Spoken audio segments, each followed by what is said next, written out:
Jigs and Bigs is proud to announce we're being supported by Old Glory Outdoors. They're a veteran-owned company that carries fishing and hunting gear. Plus, they're highly active in supporting veteran organizations and charities. Old Glory is an authorized dealer of favorite rods, FX rods, Guggen baits, X-Zone lures, Sixth Sense, and many more. There's a brick-and-mortar store located in East Brookfield, Massachusetts, but you can also order online at oldgloryoutdoors.com. They ship anywhere in the lower 48 states or order online and pick up at the store. When you order, use the promo code JIGS and BIGS and you'll save 10% off your complete order. Plus, you'll help support the show. Make sure to check out the apparel line called OGO Gear while you're there. Old Glory Outdoors believes in the slogan "Start 'em young" to keep kids away from screens and enjoying nature. They've got a full array of live bait too. Check out oldgloryoutdoors.com and use the promo code JIGS and BIGS. Save some money and gear up now. Hey, Jigs and Bigs! It's your girl, Sassy Pants, Largemouth Sass. I was just thinking about you. I'm on my way to my fishing spot, and I made sure to do a very good observation to make sure there were no gators around, and I didn't see any. Oh, shit! Ah! No, not again! No!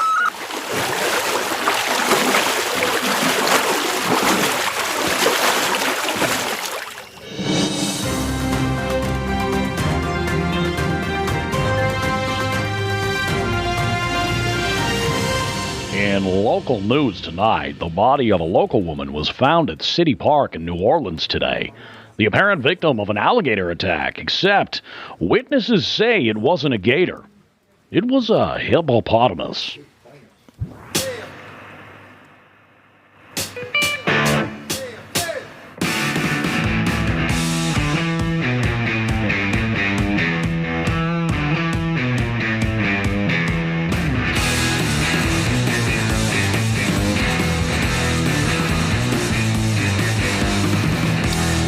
All right, everybody, here we are, Jigs and Bigs. It's Tuesday. We got a good show for you. And I'm not just saying that because we started with an extra, like an Easter egg right off the top. I hope you guys enjoyed that.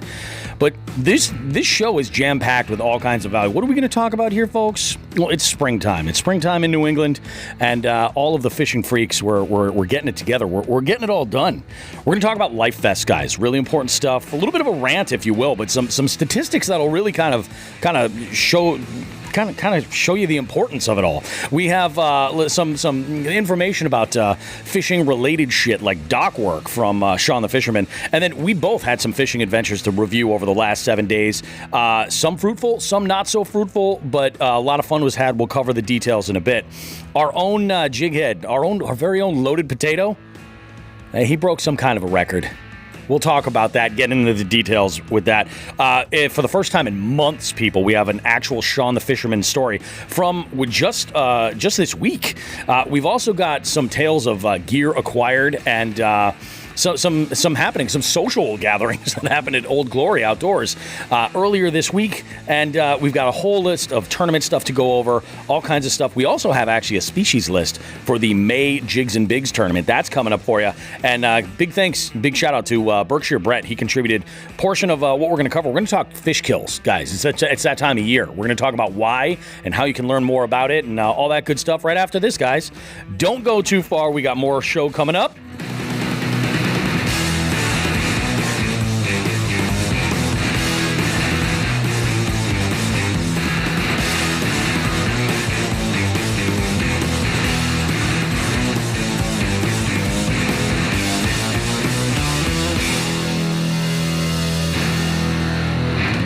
I love it, man. I love it. Look, I don't know. Take a look at the comment there. Sean the Fisherman. Oh, it's our own loaded potato. He's, ouch. Yeah, I'll tell you. Although, I feel you, bud. I feel you. I have been on that struggle bus like the whole time, but I wouldn't change it for the world.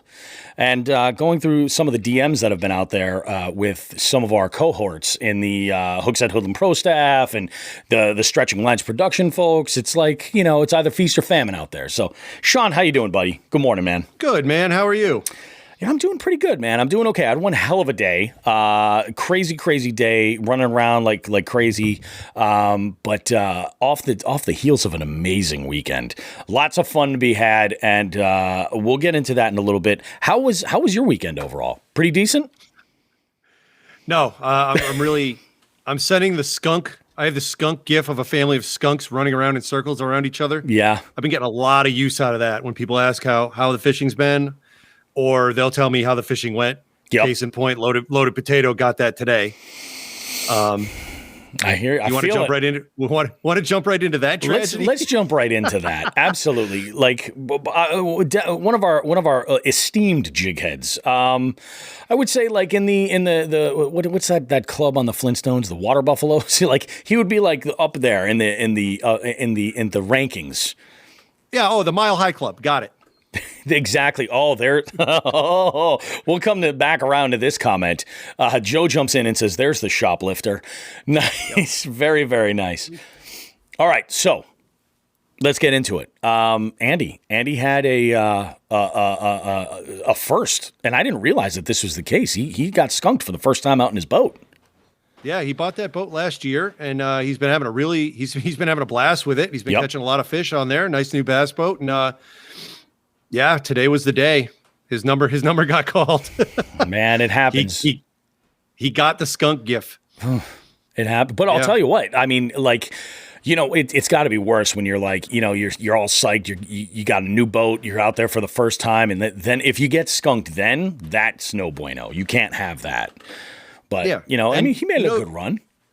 Yeah, you know, and this begs a deeper look into skunking, right? So you fished with me. You know that. Oh, yeah. I consider a skunk no fish. Not no bass, no fish. No fish, yeah. I'm with you. I would agree. Yeah, maybe we should throw that out for a poll, because there's people out there that say, well, I didn't catch a bass, I got skunked. Well, you caught 3-pin pickerel. I don't think that's a skunk. Yeah, you know? Exactly. Maybe I kind of like that idea. I like that idea. Guys, we're going to go ahead and in the comments, if you want, is being skunked catching no fish at all, or is it strictly no bass? I'm team no fish. Team no fish. Yeah, I think that's the way to do. So go ahead, you guys let us know. Engage. Do what you do. Sean, before we go any further, I want to go and I want to throw a couple things out there regarding the old Jigs and Bigs Instagram. First off, we are in this day one of a giveaway with Big Fish Giveaways. Giving away an Antares, a Shimano Antares. That's a $600 reel, guys. Yeah, it's a really, really, really great piece of equipment. You guys should jump over and check out the I'll put it on our story. You can go to the original post, enter right there. All you got to do is like a bunch of accounts and then comment and add some folks, and tag some friends. I highly recommend going and doing it. This is a monthly giveaway that they've been doing. It's really great. We jump on board because it helps our page quite a bit. But I say that because we recently crossed 9,000 followers on Instagram, which is freaking insane to me that there's 9,000 people that want to follow the drivel sometimes that I'm putting up on that account. But I'll tell you what, I'm honored and so appreciative of every single one of you. Last count, we were just slightly over 300 to go to make our 10,000 mark. And I mean, you know, we're looking at what we have, like 2 weeks, I think. I mean, I think we started the end of the first week of April. I think it was the 8th. And I mean, you know, we have 2 weeks. We could, if we can get, you know, what am I saying? Did I say short of 300? I meant short of like 700.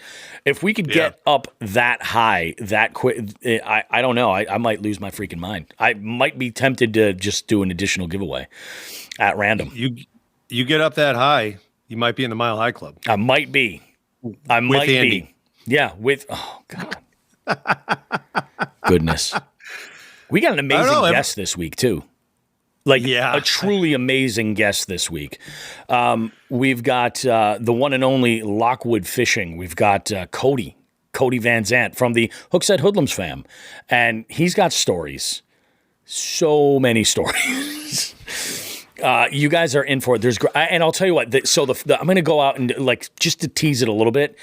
At the end, like the last batch of the question there, the fail story, blow you away. Like it's an adventure film. Cody blows us all away on a nightly basis on the threads that we're in with him. It's bedtime stories with Cody every night. Yeah. And they usually involve law enforcement, some sort of narcotics, and usually animals. I love your analogy of making it like a slot machine, because it's perfect. Yeah, Cody's been telling stories, and I suggested when was that? During our live stream? Yeah, I think it was. I think it was the St. Patty's live stream. Yeah. Yeah, so we were on the St. Patty's live stream. I had said, Cody, pretty much every story of yours could be, we might set up like some sort of a random slot machine app type thing, but instead of symbols to match up like you would, we'd have in a regular slot machine, one of the rollers can be animals, the other roller can be a narcotic, and the other can be some sort of authority figure, law enforcement. Mm-hmm. And we just randomly select the three, and he goes ahead and we'll tell the story that we know he has lined up for any combination of those. I love it. The guy's amazing. I love hearing from Cody. He's fantastic. I know he's been a little under the weather too, and hopefully he's getting better. So it sounds that way. I know he caught a monster today. Yeah, I saw that. Yeah, nice fish. Real nice fish. So I think he caught a 20, and he's like, this thing was unbelievable. So yeah, you guys are in for it. This is a really fantastic episode. We got a lot of stuff to go through. Where do you want to start with this, Sean? Like, you have a spot you want to say? Do you want to dive right into life vests and get heavy? Do you want to do some housekeeping with the tournament stuff? I mean, where do you think you want to go? I don't know. Why don't we get the life stuff out of the way? Because I don't want to talk about it. This is so common sense and bullshit, and why do we have to be the bastions of safety and common sense on this, with this, especially with laws? Which I think, I mean, you use that term, the bastions of safety and common sense, when you consider the two of us, and if you've watched Fishing for Answers this last week, you understand exactly what I'm talking about. I should not be in charge of anybody. I shouldn't be a parent. I can't believe I'm in charge of their safety and goodwill. Look, the way I lived my life up till I was like 30, when I turned 40, I had a birthday party at my house, and it was very nice. I had all my friends and relatives over, and I said, gave a quick thank you speech, and I said, sorry, my apologies to anyone who bet the under. It was a really good bet up until about 10 years ago. That's awesome, dude. It's true. I mean, I feel like we're almost like a generation of morons to one extent or another.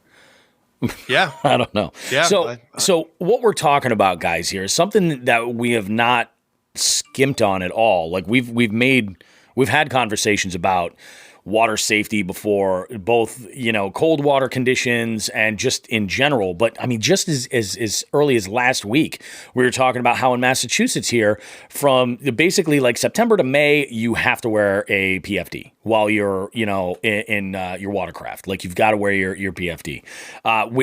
In between that, that window of time, it's just got to be on the boat. And that's up to you whether or not you want to do it. But generally speaking, all the tournament trails, they all require you that you have your PFD on for the entire duration of the tournament. It's regular common thing. But Sean, why don't you go through the tale that you saw this weekend? And then, so yours was more serious than mine, but we're two separate bodies of water and saw similar things. Yeah, there was actually two things. The life preserver, I think I talked to, we'll get into my fishing adventure later, but while Nelson and cousin John and I were out fishing, there was a young lad out, looked like he was in his teens or early teens, and he was out fishing. He was in his kayak and he had a life preserver on. Fantastic. But the water was 40 something degrees and he was wearing shorts. So I'm like, I go, dude, look, I said, be super careful, man. You go in, you're in some deep shit. On the way home from that little adventure, we were driving down Interstate 91, and let me think about that. That was that day, right? I think it was, yeah. Yeah, we were driving down 91, and when you go down Interstate 91, there's the Connecticut River Oxbow that you cross over in East Hampton.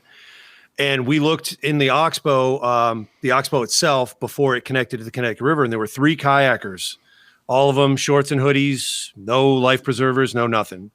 So as usual, I think I turned to John and said, my usual line from Jaws, they're all gonna die. But then we got serious, and I think I said, like, how is this not common sense? Yeah. So we got home and we were unloading the boats, and I got a call from Andy. It was about 20, 25 minutes later, whatever. And Andy was driving on Route 5, which is actually where the boat ramp is for that Connecticut River Oxbow. And he said the game warden was there and handing out paperwork to people. We cannot confirm if those were the people, the boaters without the life preservers, getting tagged, but I hope it was for a lesson. Yeah. I mean, I don't wish any ill will on people. I mean, we're talking about this safety stuff as a service to all the people that listen to us, that go fishing. I don't want to hear about anybody I know dying or getting hypothermia or anything like that. I mean, I don't want to, I hate to harp on this, but like, I mean, we heard Ken Wood's story. Yeah. Right? We heard what happened to him in Kentucky Lake. It's true. His life preserver saved his life. Why? It's an extra, what, $50 if you splurge? Yeah. Like, what the fuck? Come on, put on a life preserver. It's the law. And why is this an issue? Required. That's the thing. It is required. So, like, that's the thing. You know, I saw where I was fishing a small pond. I was out with the family. The kids wanted to walk up and down Main Street, or a little urban fishing, and was a whole lot of fun. Fruitful on the knowledge end of things, not so much on the catching of fish. We'll get there. But I saw two people in kayaks, like just both wearing hoodies, or, you know, wreck kayaks. I don't think they were fishing at all. But they're, you know, paddling around, doing their thing, and they're, you know, wearing hoodies, no PFD in sight. Oh, actually, I take that back. There was one that was wearing a PFD. And the first thing I thought of was like, oh, holy shit. I'm like, you know, I wouldn't be out there, you know, without a PFD right now. You wouldn't catch me out there right now because I don't have a dry suit. You know what I mean? That's just me. But there was one other instance. Oh, on Instagram, I saw a bunch of people. We got a follower that we have that just got a brand new Old Town and went out like with a PFD, but like, you know, in a hoodie and a pair of shorts. And I'm just like, it's so cold. Like it might be 60 in the sun. But, you know, when you get into the water that's that cold, that's insane. That is absolutely insane. And we have a guest coming up that I did an interview with that is going to tell a story that I actually called out during the interview. And I was like, I'm only laughing because Sean the Fisherman is going to retch in like disbelief at this, but unbelievable. Yeah. I mean, I don't get it. Like, even if you're with somebody, hypothermia is what, 20 to 30 minutes and you're fucked? But like, basically. Why is this an issue? Just wear a life preserver and wear clothing that you're not going to die in. Yeah. I mean, it's not that much money. No, it's not. No, it really isn't. So let's get into the numbers and stuff, all that. Oh, yeah. Yeah. I got one of the pages that I follow on Facebook is the Army Corps of Engineers, because there's a number of bodies of water that are run by the Corps of Engineers that we either have to work with for tournaments, or if you want to, go fishing at this place, you better know who's running it, because they may or may not have the gates open certain days. Yep. So the Corps engineers can be a little fickle with that. So the Corps engineers put out this nice little graphic today, right?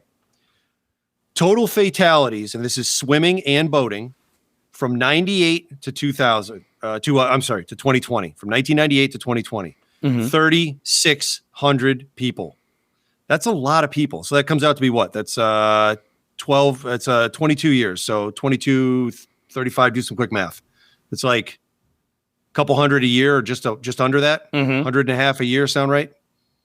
Yes. Yeah, that sounds about right. You're my calculator, roast beef. What are you doing? I'm looking at this graphic. Yeah.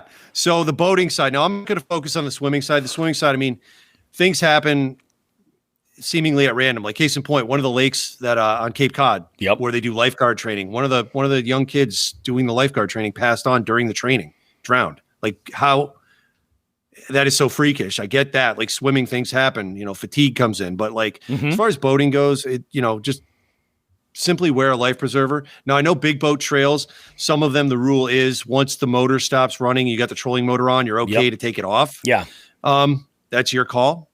I'm not going to, that's a rule, but as long as it's in the season where you don't have to do it, go for it, whatever. But this was the thing that struck me. So out of all the people that passed on during that time, 89% not wearing a life vest. Yeah. So what's 89% of 3,600? A lot, right? Yeah. 3,300, somewhere in that neighborhood. I'm doing the math off the top of my head. It's over 3,000. So that's 30. Yeah. Yeah, over 3,000 people could have possibly been saved through wearing life vests. So, but who knows how many of those were swimming? You know what I mean? We got a good comment that came in here on our YouTube right here from 413 Sporting. A group of guys went into the Housatonic a couple years back in April and went in. One of them died, unfortunately, and he follows up by saying that it was a canoe that they were in. It's just like you gotta be careful, you know. Definitely got to be careful. It's like, and you know, that's the thing. That would be the worst part. Like if we don't.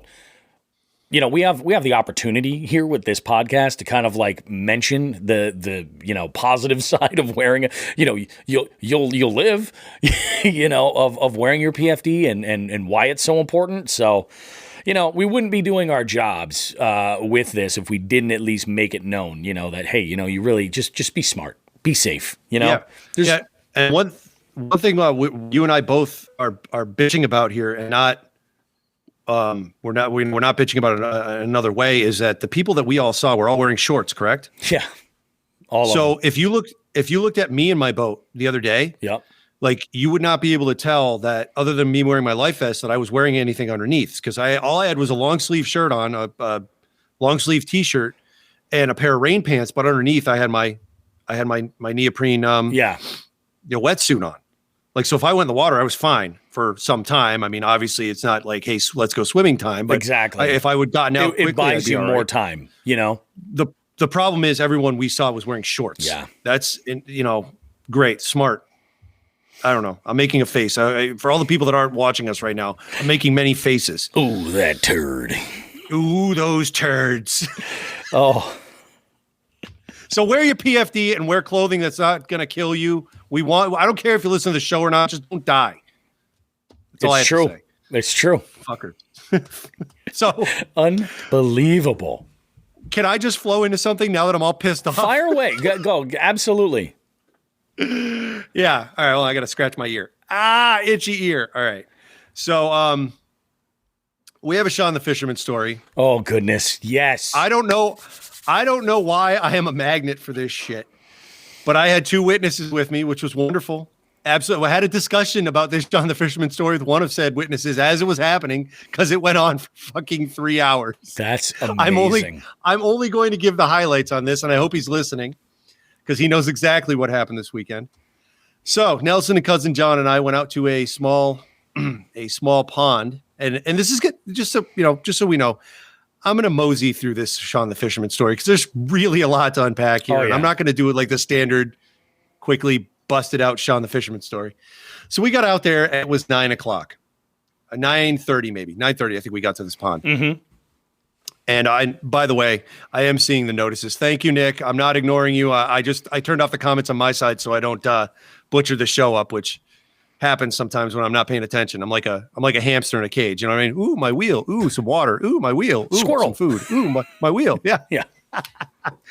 So we get out there at 9:30. We start unloading the boat, and booming across this pond is just screaming and music. And we're like, oh God, these people stayed up all night. It was the first thing we saw because it was 9:30 in the morning. So we get out on the water and we start listening to some of these conversations. And there was one gentleman.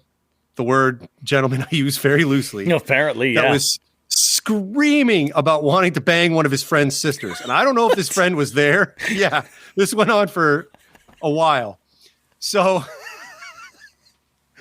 that was great. We got to listen to his desires. At some point, a female showed up to the party. Well, of course, as you do. Yeah. There was much talk of, I don't know what happened, if they robbed the liquor store, some shenanigans that went out of the liquor store, they got something cheap, or they robbed the place. I have no idea. I didn't check the police scanner or police reports to see if anything had been robbed in this town. But the conversation took a turn from alcohol to just point blank, her screaming at another guy, okay, you show me yours and I'll show you mine. 2 seconds of silence, and then, that's gross. Oh my God, it's getting bigger.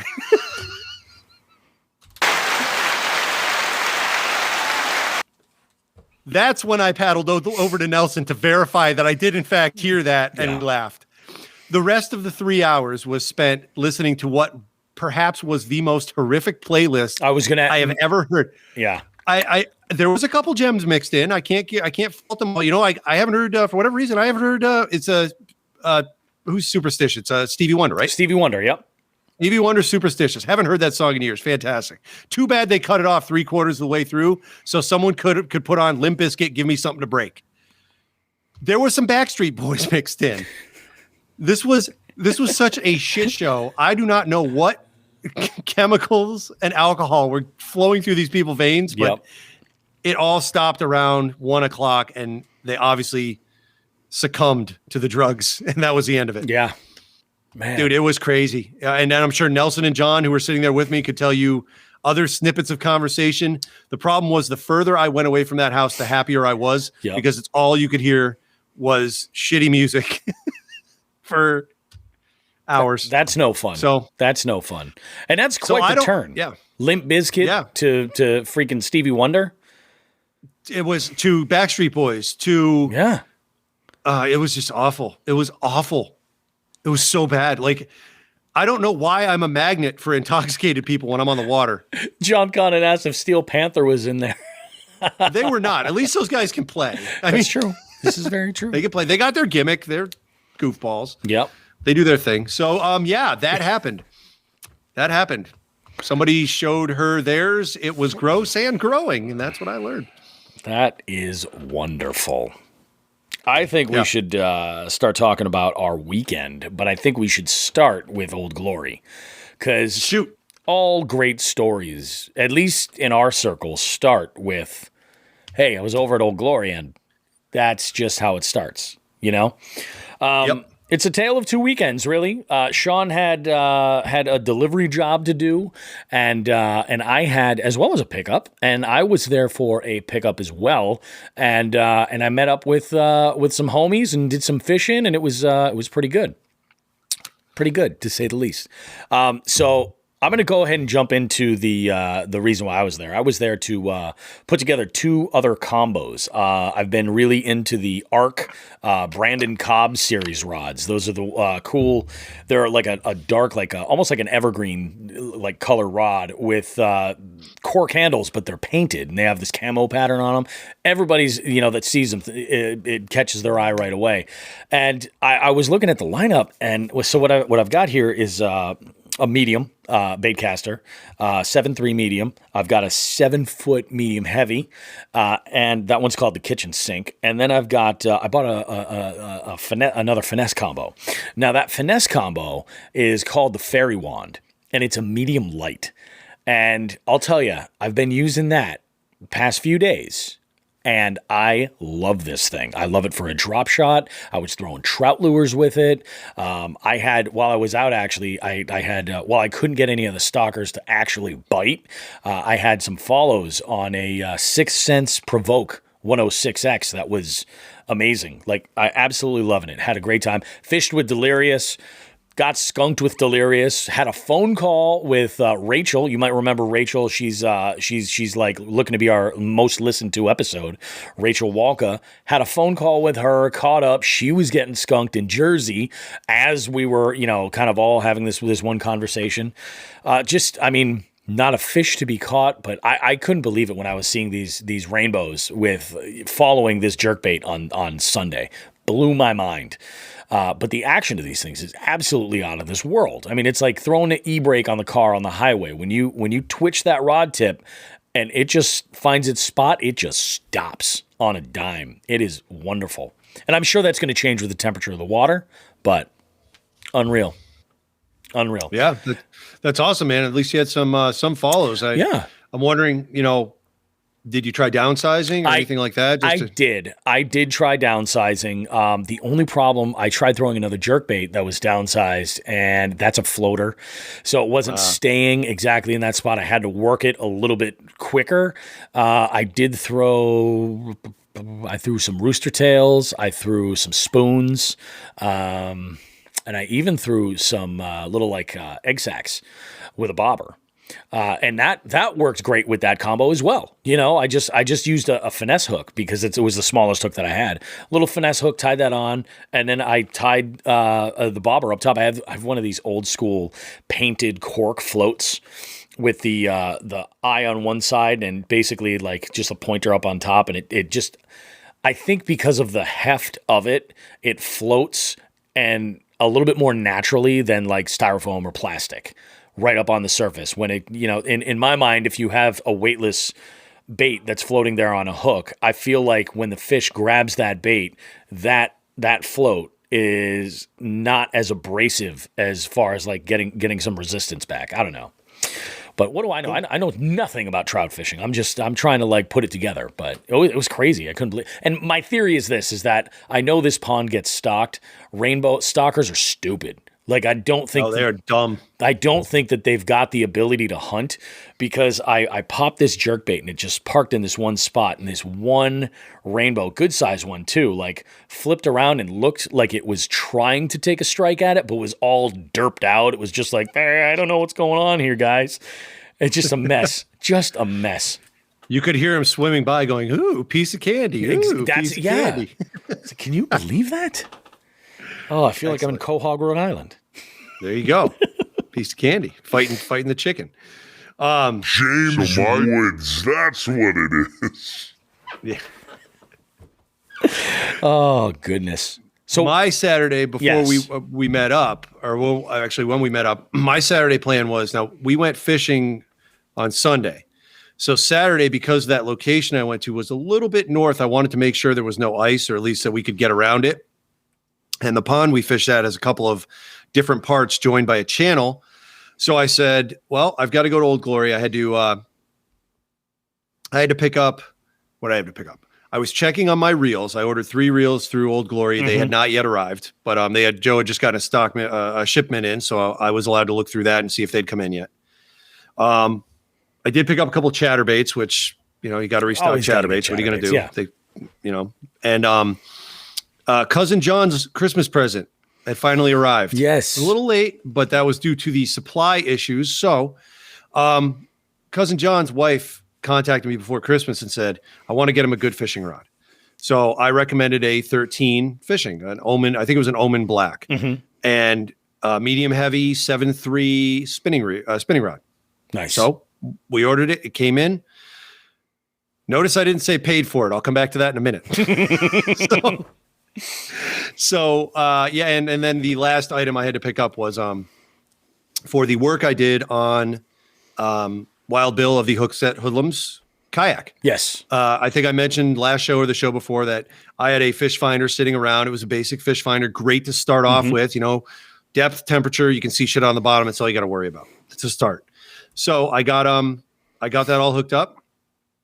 And Bill said, well, look, let me give you some money. I said, absolutely not. That fish finder was sitting doing nothing. I said, but if you want to give me something, I'm a double X and that beautiful blue Hookset Hoodlum sweatshirt you got, if you got some of those lying around. Yeah. So Joe did have one at Old Glory. They arranged a swap of some sort or whatever finances go on between Hookset and Joe. And that was waiting for me. So I got my sweatshirt. Nobody likes to know how the sausage gets made. Nobody. None of my business. Nope. So I picked that up, met up with you guys.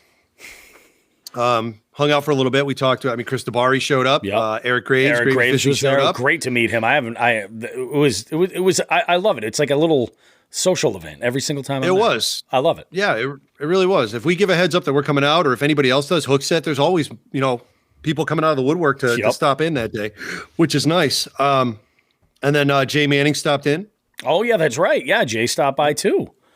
Yep. And Delirious was there. Obviously, he showed up a little late for your guys' date. And then, we it's not far from the truth. Yeah, we ended up parting ways. And then Joe showed up unexpectedly. He did. Ooh, very unexpectedly. Very unexpectedly. Yeah. Ooh. You want to tell everybody what happened? Was it the trolling motor? Joe had some boat problems at the tournament. That's what it all got down to. Unfortunate, but it comes with the territory, Belt out another 1,000. That's what they say. That's what I'm saying. And that didn't stop my empathy from going wild and screaming things like, "This wouldn't happen in a kayak, Joe." Douche. Very, very sensitive. Very, very conscientious of you. I like that. Well, I just saw in the comments that he accused me of liking the Backstreet Boys, so I owed him one. He did. Yeah. So eye for an eye. And you do. It's okay. It's all right. No, it's not. Tell me why. Yeah. We're going to get that was it. That was a song that was playing. Of course it was. That's the only one you play. Yep. So, So I left there and I said, you know what? I'm actually going to take the nice scenic route back. And I went all the way down Route 9. Yep. And I have not eaten, I think, in 2 years at maybe a year and a half. I don't think it was 2 years. What? I said, you must be starving. No, yeah. Yeah, there you go. Terrible night's sleep last night. I'm punchier than hell, by the way. You're a regular Lenny Bruce. I am. Yeah. I am a regular Lenny Bruce. So I took Route 9 all the way back to Interstate 91. So that was a nice hour-long ride, and I just vegged out. And in Hadley, there is a little bitty tucked-away barbecue place called Wildwood Barbecue. And I got what appeared to be a 1-gallon bucket of pulled chicken and pork, some barbecue sauce for it, and some Cajun rice. And I didn't eat it. I resisted. And I drove to that pond to make sure there was no ice and it was fishable, which it was. And I ate my lunch there, staring out at the birds. It was beautiful. Were you audibly eating your pulled pork? Like, no, I waited till I got there and then I parked. And then on the way while back, you were there, like, were people walking by you like, what is that bear doing to, you know? It was pretty desolate. Nobody was out there. Oh, all right. I saw some people coming in afterwards, but I was already on my way out. And the pulled pork and chicken was gone. It was one with me. So I then, the punchline to this, proceeded straight to Cousin John's. Dropped off his rod, and his wife was there and said, so how much do I owe you? And I said, I thought you paid. And she said, well, I thought you paid. Then I called Joe and said, I appear to have shoplifted a rod from your stock, from your inventory. And I need an invoice, which, by the way, I know he's listening. Joe, I still need that invoice. I'd like to PayPal you as soon as possible. I don't like stealing things. That's not our Jigs and Bigs Old Glory relationship. That's got to be like some kind of a record, though. Like, you know, I acquired such and such merchandise from this place and then proceeded to mill about and chat with other customers for 2 hours while holding said device and then going and putting it in my car. It's amazing. I love it. I was so proud of my act that I shed to show everyone, look at me, I'm stealing fishing rods. Joe jumps in. He says, send it to East Brookfield PD. Well, that's where I'm going to get sent. I don't know about the payment. It's true. Yeah. Oh, wow. But thanks, Joe, for picking that stuff up. Appreciate it. Bill, thanks for leaving the sweatshirt there for me. Awesome. And Wildwood Barbecue, thank you for being you. It was great. I do love me some barbecue, man. Where is the there's this one place in Sturbridge, this one barbecue spot that I love. It's I forget the name of it. Every single person watching this right now is probably yelling at their computer, and it is the one you think I'm talking about, Brian's place. Starts with a B, I think. I'm such a moron, but it is. Is it right on 20? It's BT's Smokehouse. Yeah, it is. Is that the one that has the smoker? The smoker is like literally 3 feet from the road. Pretty much. Is that the one? Yeah, I know. It's on a curve, and I think there's a convenience store on the back side of it. Yep, there is a package store right on the other side of it, and the line is insane. And they recommend that you make yourself comfortable and go over to the package store and grab yourself a single serve item or two and make your stay enjoyable. That's yeah.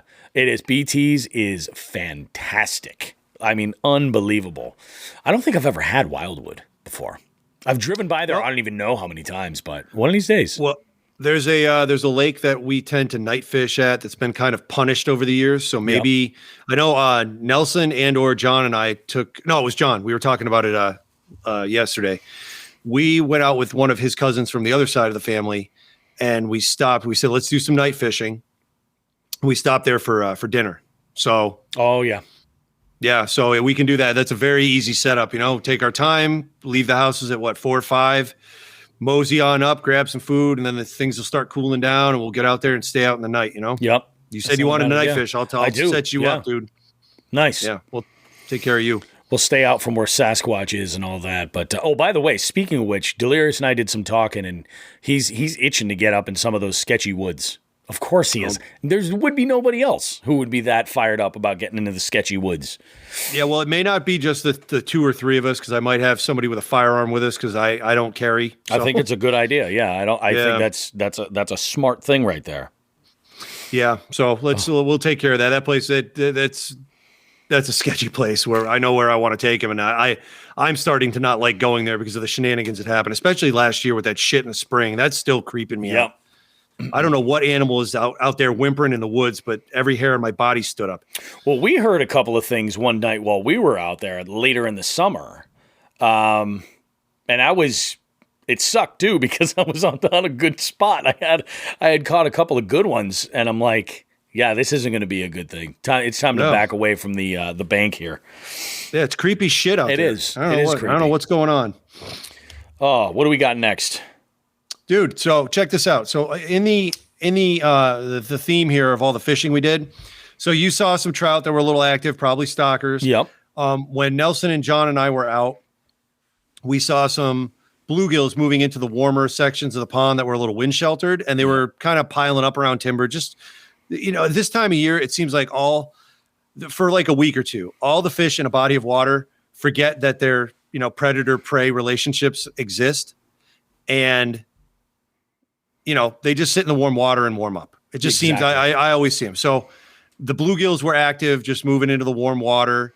Now this body of water had pike in it, so I don't know why we didn't hook into a pike. Maybe they're busy doing their thing on the bottom there with eggs and whatnot, and milt. Could be. But yeah, the bluegills were warming up. And I said to John on the way home, I said, I bet you when we get back to my house, because I live in the northwest corner of the lake, I bet you we're going to see the bluegills all stacked up, hanging out, because I have a little bit of a small point that juts out. Yep. And cuts the west wind down.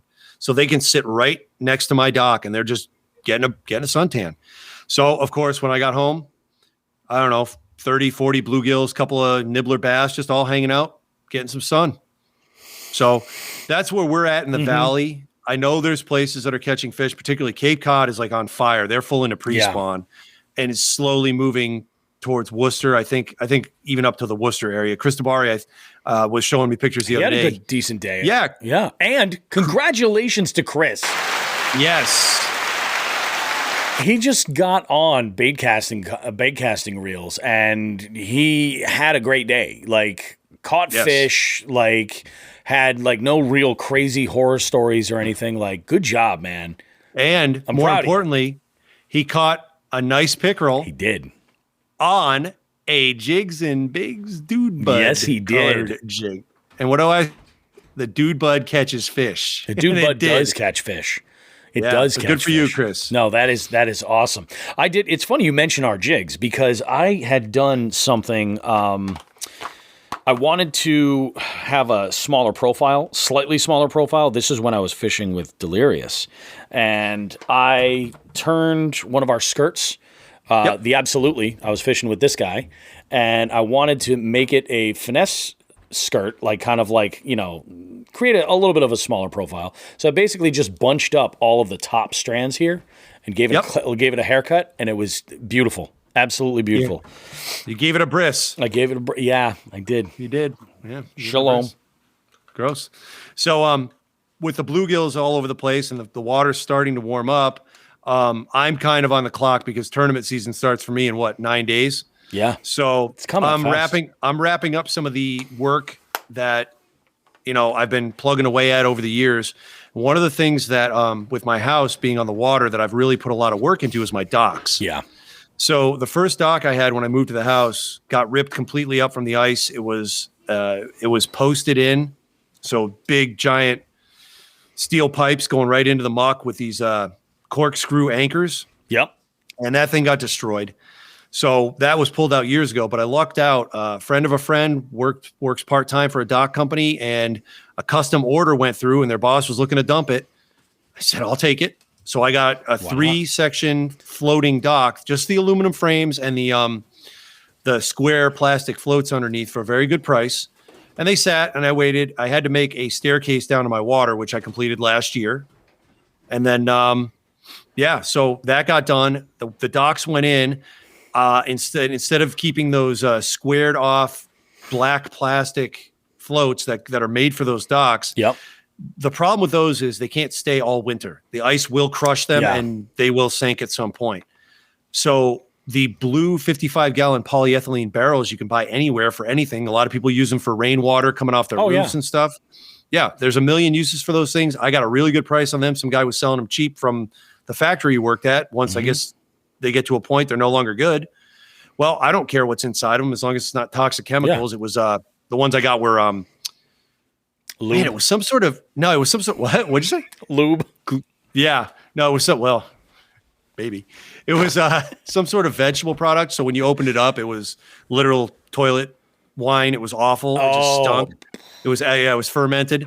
So I cleaned those out. Yeah, that's rough. Although I'll tell you what, you have a garden, don't you? I do. Amazing compost. Ooh. Well, it's too late now. It's gone now, yeah, but yeah.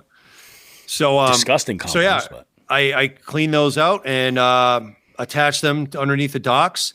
And what I found was, I think one of those barrels can hold up like 400 pounds, and I have 4 under each dock thing. So that thing, my dock was so high off the water that it was actually not stable. Like it was too high up, and it would. There was so much air in there. So what I did today was, this is slight brilliance, but I ran it by my resident dock expert, Brock Jenkins. Yep. Brock does dock work. And you remember when you and I went to a Chronic Trips function and we were sitting around with Brock, I said, I didn't realize you work docks. And I said, this is my plan, and tell me how it works, or tell me what you think. And he took a long puff of his cigarette and he went, I think that'll work. So what I did was I took a power drill with a 1.5 inch paddle on it. And I took the docks off of the boards off the top of the dock. Yep. And I drilled a 1.5 inch hole in the top of each barrel. And then I have this wonderful little pump that I think I got from my grandparents when my grandfather passed and they sold the house, and it was kind of like, before the house gets sold and before we get a junker in here, if anybody wants anything, grab it. And he had a submersible pump. So what I did today was I had my youngest helping me out. I dangled the submersible pump over the lake to get lake water into it, and I pumped it into a 22-gallon storage bin. Yeah. Right? I then turned it off, put the pump into the storage bin, which now has a measured or close to amount of water. Exactly. And I pumped that in 22 gallons into each one of those. I only got 4 done today because to seal that hole, I used duct seal, which AKA is monkey crap. Yeah. So I did a good job today. Brock approved. I sent him a message, a little video. I'm like, hey, Brock, look what I did. So you just took that overall dock and you essentially just lowered that level of the water line by filling it a certain amount. And yes, and the stability on that. I got one section done of the 3 because I ran out of monkey crap. Yep. And I got one done out of 3. Just that, like, you can tell how stable that one section is because you go to the next one, you're bouncing all over the place. It is insane. So my theory worked out, and I'm very happy. That's huge, man. That is huge. Huge. Nice. Yeah. So that was my day. It was beautiful out. We did that, and just kind of boring, but water transfer, Potato lube barrels. Yes, that is also true. Your potato gun. Yeah. No. Roadkill Nick jumps in here and he says his first tournament is in 6 days. 6 days? What the hell is 6 days from now? Is the Chronic Trips tournament? No. That's coming up. 6 days. He's got a weekend tournament somehow. Oh, it's maybe. The 27th. Yeah. Let us know how you do, Nick. Well, he's out. Where's he at? He's in Illinois, right? Illinois. Yes. Yeah. Illinois. Oh, hey, by the way, this is news and unrelated to fishing or anything. But okay. I know you're not paying attention to college basketball, and I barely am, just because I may or may not have a sum of money involved in it. Yep. But did you see what the NCAA did? How badly they jacked up with this, because this made the news. Was this over? When was it over? The weekend? This was yesterday, I think. Yesterday or the day before. No, I didn't. So the Illinois University, and there was a smaller Illinois team. I forget who it was. Illinois Technical College or some shit. Yeah, Illinois Community College, whatever they were. And they, the smaller team, had a big first round upset, and they went to face Illinois. So what the NCAA did to pump this up, they put a picture of each player on one side of, on either side of the screen, and it said the Battle of Illinois, and they put a fucking silhouette of Indiana. Yeah. And Twitter tore them to shreds. Oh God. Yeah, I'll send you that link. It was pretty funny. I saw that before we started recording. I was laughing. That's amazing. Now I got to fit. Now I want to know who that school was. You talk for a little bit. Loyola, Chicago. No, it wasn't. No, it was something smaller than Loyola. It was. I'll tell you. Why don't you? Says they had Jesus on their side. They did. Jeer they Jesus. did. Why don't you tell everybody about fish kills while I'm looking up that school? All right, so Berkshire Brett, one of our resident jig heads, never ever fails to provide a lot of information. He sent a link over to me, or he sent a post from Instagram, and it was this image. I'm actually just going to hold my phone up to the screen right now, so you guys can see what it is. But it's basically, I'll describe it while I'm putting my phone up here. It is the Well, it's the bank, and you see a bunch of dead fish floating right at the bank, right over here. And there's a little caption here that kind of explains what's going on. It says, thick ice over the winter can lead to decreased oxygen levels in ponds, causing a fish kill. Now that the ice is melted, reported dead fish that you see... now that ice is melted, report dead fish that you see. While most fish kills are caused by natural events, it's important for biologists to rule out other causes like pollution. Report fish kills to the environmental police. This is in Massachusetts at 800-632-8075. Learn more at their shortened link here. You can check out the mass.wildlife Instagram profile to see more about that. But I've seen, and I've heard of fish kills. Actually, working in news, working in local news around here, anytime there was anytime there was like a story or anytime there was like a major fish kill and like it was sort of like the buzz in that neighborhood, something maybe over by like the river on a really cold winter or any of these local bodies of water, and something would come up. This would happen a lot like with Congamond. There's a lot of people that live around in that area, and they're like, what the hell is that? I can't, all these dead fish. And they're all thinking like, there's like something terrible going on under the water. But in some situations, it's a natural occurrence. So I had never really known, though, that it had to do with the thaw for all this heavy ice. But it kind of makes sense because you can deplete a body of water of all of its oxygen content.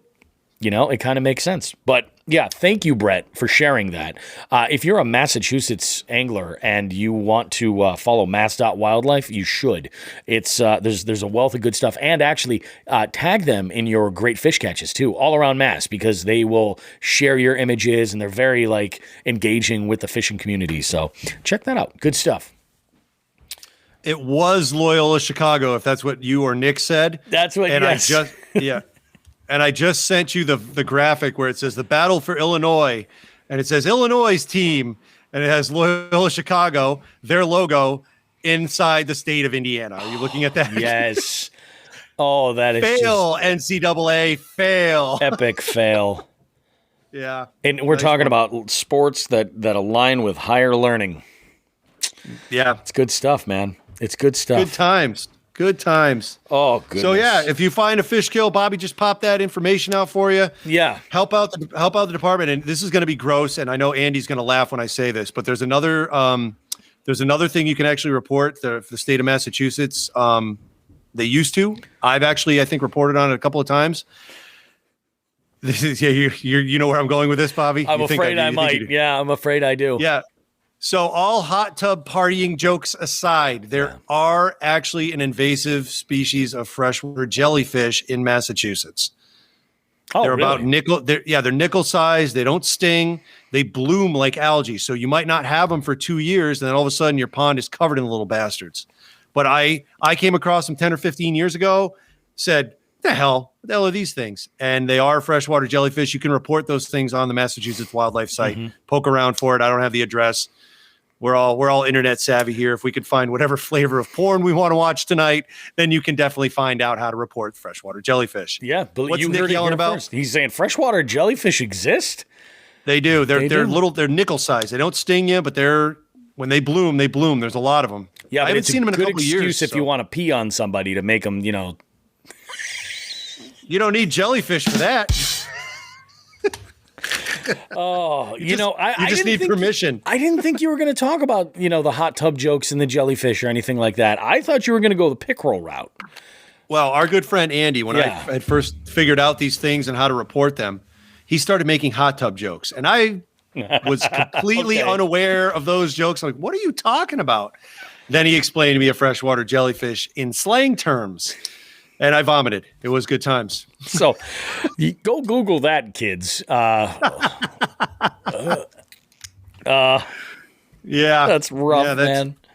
That's that. So all I have left is some ranting and raving about tournaments. Shall we? No. Yeah, me? No, it's good reminders for people that are getting involved in all these shenanigans. I want everyone to succeed, Bobby. That's exactly it. I also, as a director for now, what is it? 3 trails, Jigs and Bigs, Chronic Trips, and MAKB. Yeah.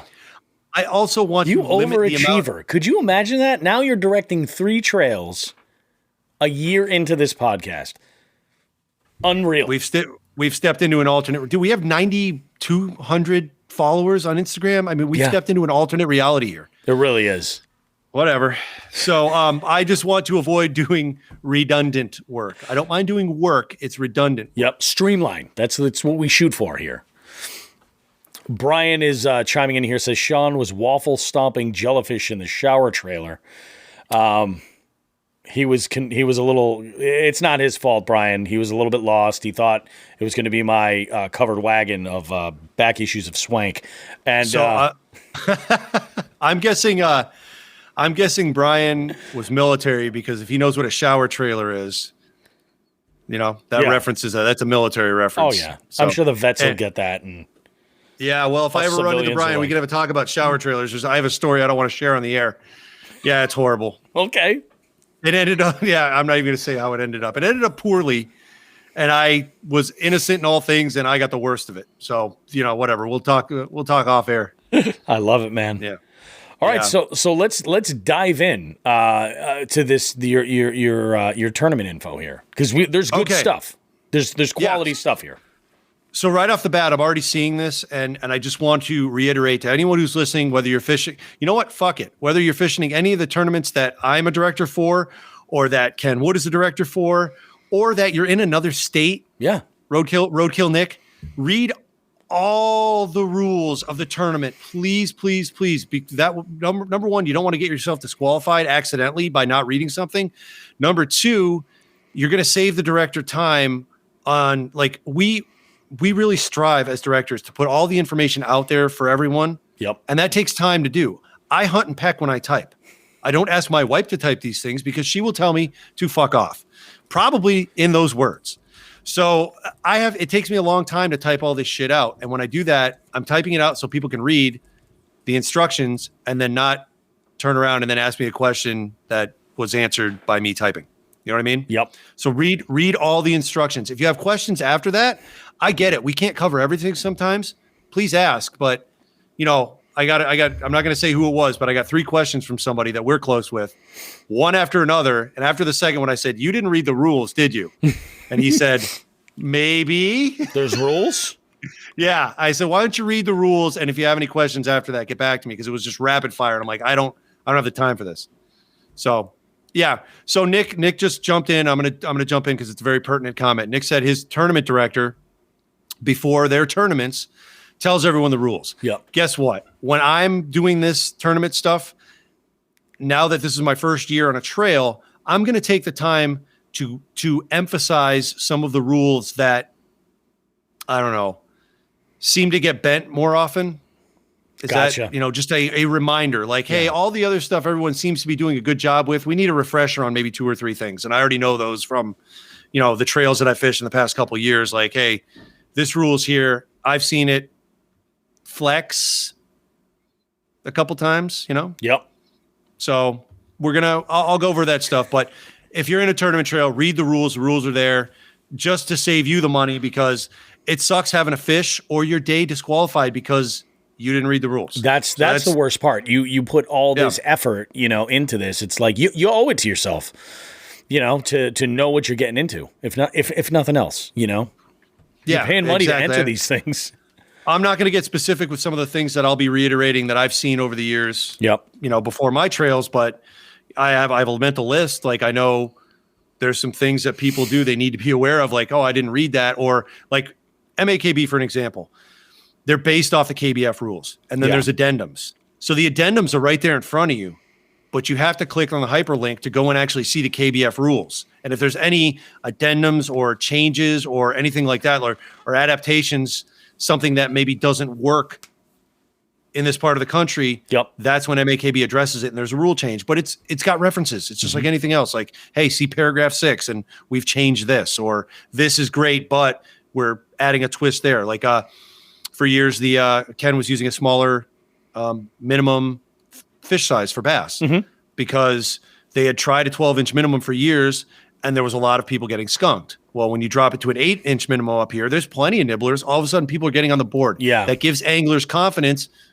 People are back there ready to go. Like, hey, last week I caught my limit. They were 10 inchers. I'm back for this week. You know what I mean? It's just a confidence builder. You want to do that. Skunkings hurt, man. I'm used to them. They don't bother me. But some people, when you're just starting out, a skunk in a tournament can drill you. You know what I mean? It can really wreck you. So bottom line, read the rules. You help your directors out. I don't know any directors who are getting paid. This is all volunteer work. So make it easier on us. All right. We're trying to make it as smooth and easy and as fair and level as we can. Just help us out. Read the rules. You got any questions? We're still here, but redundant stuff is a time waster. It's true. We all need more time. It's very true. Next thing I want to touch on, and this is going to be brief and vague, but it's a little less vague than the way things have been in the past. So, chronic trips. I had a talk with Seth the other night. 2 things on that. One, I'm going to go ahead and blow the doors off on this one.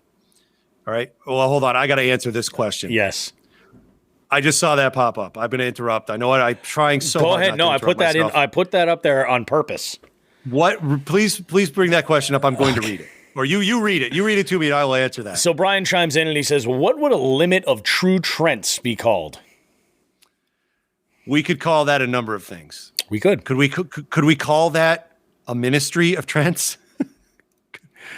That works because 9-inch nails are wrapped up in ministry. Yeah, a ministry of Trents.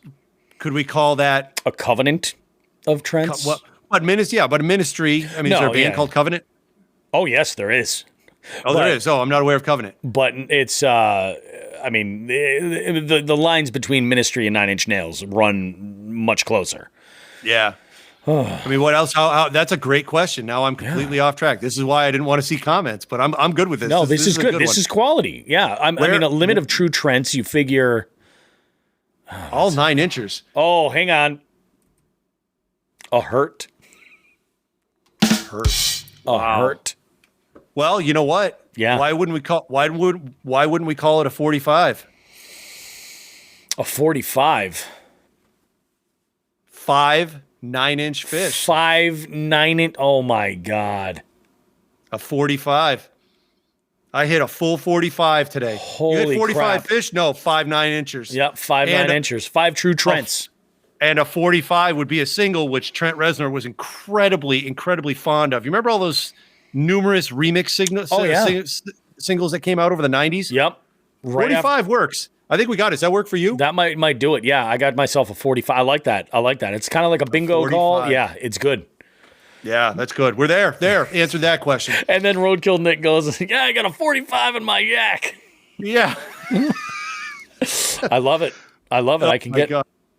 All right. So back to what I was saying. So I talked with Seth. There's two announcements we have for Chronic Trips. Number one. So the prizes. We've actually shifted gears on the prizes, and it looks like if you're getting into the Chronic Trips tournament, kind of take the prizes with a grain of salt right now. I'm going to get those clear as they come in. It looks like we're going to be doing gear. Yeah. Okay. But that's a TBD right now. So just hold off. Please come into the Chronic Trips. I can tell you this. Stretching Lines jumped on as a sponsor. So you're going to see some Stretching Lines gear. And after that, it's going to be, I think, a shopping trip to Old Glory. So we'll see how that goes. Oh, okay? After all the new construction, that's what we should do, Sean. Definitely us. I mean, whatever like day I go, it's going to be sweep style. Yeah, it's going to be Seth and I going. We're going to compile a prize list for what's going to be out there. It's not going to be a shopping trip for the winner. Yeah, but I talked with Stretching Lines, and they had a couple. Damien had a couple of great ideas for things to put out there. So we're going to be working with that. So if you're in the Chronic Trips, The game show host in me is just like synapses are going everywhere. I'm like, I could be like, guys, game show games. Oh my God. Yeah. So Chronic Trips is going to be very similar to the poll that you took, 2 months ago about our tournaments? Yes. Where people want gear, going to give them gear, God damn it. Yep. So jump in on Chronic Trips. We'll see. We'll have some fun with this. You already know stretching lines is involved. So why do you wait? Why are you waiting? Let's go. It's true. So the second thing, and I had a little fun with this. All right. So we've all seen the movie adaptation of the greatest comic book series of all time, right? Yep. Watchmen. Oh, yeah. All right. And one of the greatest scenes from the book, and I will say this, the Watchmen trade paperback, the graphic novel, as folks called it, it was a 12-issue series that came out in the comic stands in 1986. But that's considered one of the greatest stories, if not the greatest story of all time. Yep. And that movie, I think, is the greatest comic book movie that stays true to the source material, because no other movie almost goes panel by panel from a comic book. Like, it's literally seeing the comic book brought to life. Okay. Except for the end, which whoever did the adaptation took a lot of liberty with the punchline to this whole thing. And I was shocked at the end that they went through all of the time, effort, and attention to detail. And then honestly, fucked the plot up so bad that it just left a bad taste in my mouth. Yep. But either way, there's a scene in Watchmen, the vigilante Rorschach goes to prison, right? I want to pause on that because there was some texting going on, some banter going on that I was on a thread on. And Wild Bill was texting something about someone else coming into the Chronic Trips and raising hell. And that was the day after Seth let me know that he didn't want 2 divisions anymore. Yep. He only wants 1. So there's no more sponsors / Nationnauts. Me and Mark and Brock and everybody else that were in that division. Yep. We're in it all together. So when I think of that scene from Watchmen, Rorschach is in prison with all the people that he put in there, and someone says they're going to kill him. He then takes hot oil from a fryer and throws it all over this guy's face. And as he's getting dragged away by the cops, he says, "You guys don't get it. You're not, or I'm not in here with you. You're in here with me." Yeah. So that I sent a gif of that to Wild Bill, and I haven't heard anything about that tournament since from him. So I was laughing, but yeah. So Chronic Trips, it's game on. We got some prizes. We got some fun. Yeah, I'm in. Yeah, game on. We got a special April bonus for Chronic Trips. You can get some extra points if you play it smart. Yes, and I have to update the rules on that. I forgot to put that in, but that is in, and I'll update that. And the other thing is, I also did pull out because the prizes have changed. Yeah. I also took away the weekly longest fish award. So that's out. Yeah. So it's going to be the tournament winner, which is most points. Depending on how things go at Old Glory and the way the sponsors chip in, we may have a first, second, third. That's a TBD. Exactly. But you're going to have longest freshwater fish, longest saltwater fish. We're going to have anybody who breaks a record will get a prize, and anybody who beats Mark in brown trout. There you go. So there you go. If you're a trout fisherman, get out there and take a swing at Mark. To definitely go for it.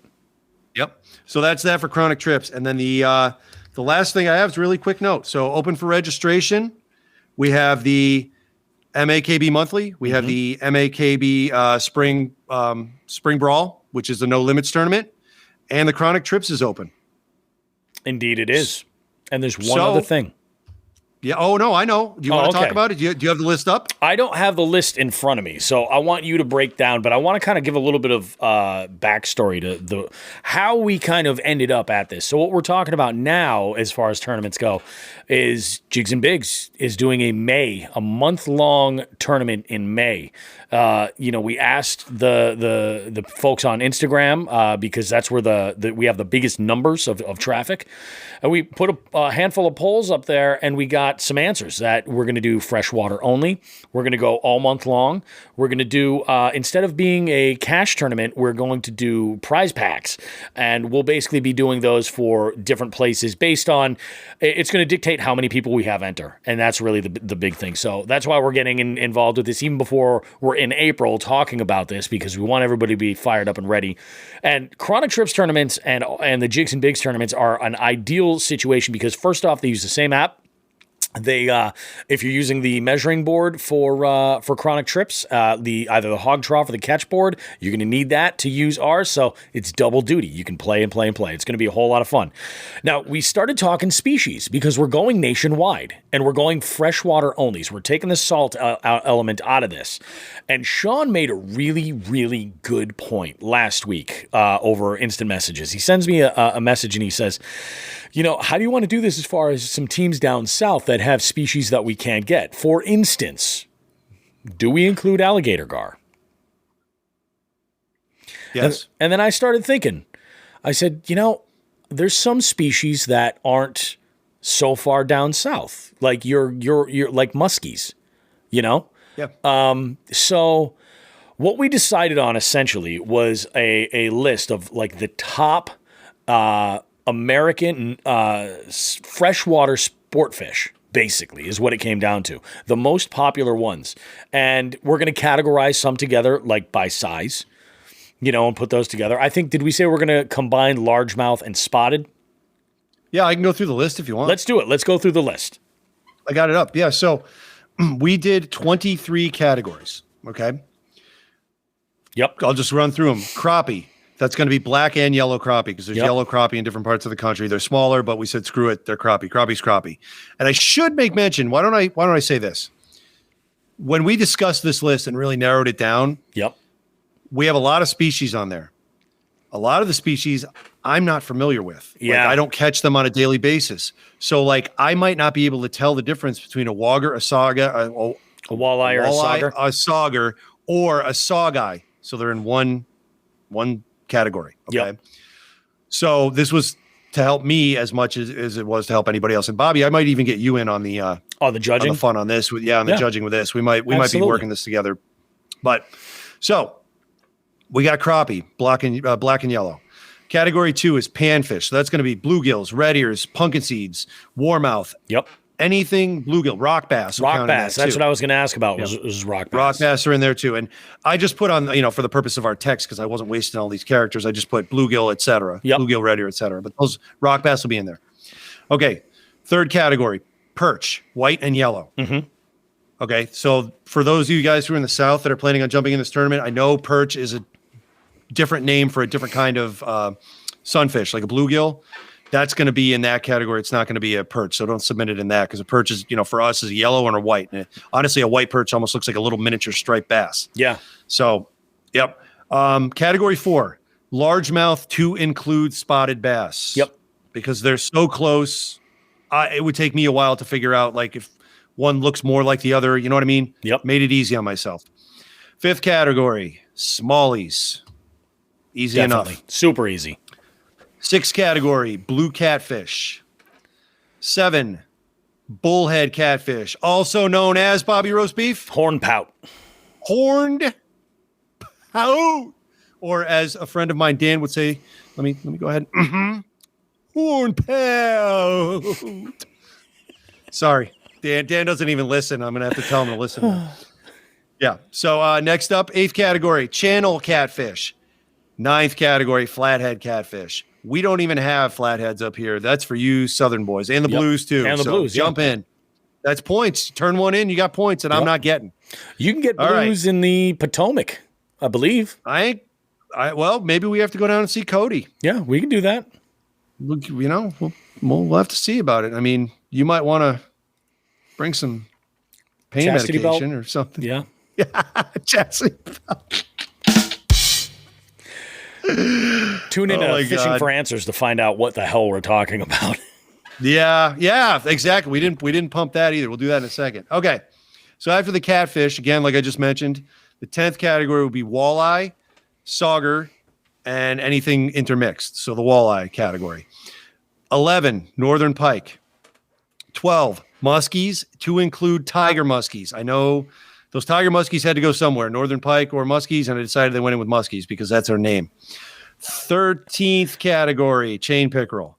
Then we go into trout land here. So rainbows are one category, brownies are the 15th, brook trout are the 16th, cutthroats for all you Western folk. I'm throwing cutthroats in there. You're up there in the Rockies, all you fly fishing folks. If you're listening, get your cutthroats. 18th, lake trout. They're the kings. Lake trout did make the list. They made the cut. They're all over the place. So yeah, no, I didn't realize that they were that popular currently. That's awesome. That's great. 19th. Yeah. Well, go ahead. I'm sorry. I was going to say that's good news for Teddy Forget. Yeah, he's like a lake trout guy. Well, and Todd Grubbs, he's been getting on some lake trout too. Yep. 19th, carp. Easy enough. Any and all species. I'm not dicking around with all those those invasive ones throughout the Midwest. Whatever. All right. 20. Double category. Snakeheads and bowfin. Yeah. And there's another one. What were they? Cudgel? No, not cudgel. There's another name for a bowfin. It's a different species, but no, I'll figure it out. Yeah. I forgot to put it on there. Again, this was just our text messaging, not the actual list. I'll put that together. And then the last three species, 21, 22, 23, long nose gar, short nose gar, and gator gar. Now, I should make mention, this tournament is pretty much anything goes, bait, lures, whatever you want. This is not a spearfishing or bow fishing tournament. I do not want to see pictures of gar or bowfin that are perforated. I don't want that. I will DQ them. That's the only time I'm going to DQ it. It's got to be rod, reel, and line. Yep. Yeah, rod, reel, and line, hook and line. No, this isn't an archery tournament. This is a rod and reel and line tournament, okay? So I have much respect for, bow fishermen, bow anglers. Yep. I'm jealous. I can't do that. I'd like to one day, but this tournament is not for that. So just keep that in mind. That's all I have, man. It's going to be an amazing tournament, a whole lot of fun. What we're going to do is once we get a list of people who are, once a registration opens, we'll be able to kind of monitor what sort of a budget we're going to have. And remember, keep in mind, we're going to be using a portion of the proceeds that go here to give back to make Massachusetts fishing spots great again. So they need things like trash bags and other resources to help them do these huge cleanups that we're working on. And there's also talk of doing a trash bag drive over at Old Glory. I ran up by Joe, and he seems to be down with it. So what we'll be doing is accepting unopened boxes of trash bags of all sizes, and we'll go ahead. Maybe we'll put together some kind of a raffle. Every box that you donate, you get an entry into a raffle. We'll do some kind of a prize, have some fun with it. It's going to be great. But cool. Yeah, this tournament's going to be awesome. I'm really, really psyched for it. Yep, I've already started working with the Fish Donkey folks, Bonnie and Darren out there in Minnesota, who have actually ready for this. I've been in such contact with them. I said, I have my Minnesota trip coming up at some point in the summer. Obviously, COVID, whatever, depending on COVID and how shit's going on. But I'm planning on going out there, and I said I would like to do an interview with them and get out on the water with them. So I'll probably be doing a remote interview with them over the summer. That's awesome. So hopefully that'll be kind of cool. Yeah. So they helped me out with one other things. One of the things that I track that I think we'll be doing as well is the first to 100 inches. Did we talk about that? Yeah. You and I talked about it. We didn't talk about it on the show yet, but yeah. Okay. Did we? Well, I don't want to blow anything up. Did we decide if we were going to do it? I say, why not? Okay, cool. First to 100 inches. Yeah. Why? Absolutely. Why not? Yeah. So with the Chronic Trips tournament, that's been a normal prize. First to 100, first to 200, nobody's touched 300 yet. Yeah. So, I think I'm still the record holder on the closest. I think I got 280 on that June last year because all those friggin' stripers and I was going to say, that trip in the salt. Yeah. Yeah. So, what they have done with their, I got a motorcycle driving by. Oh, okay. I thought that was here. I was like, whoa.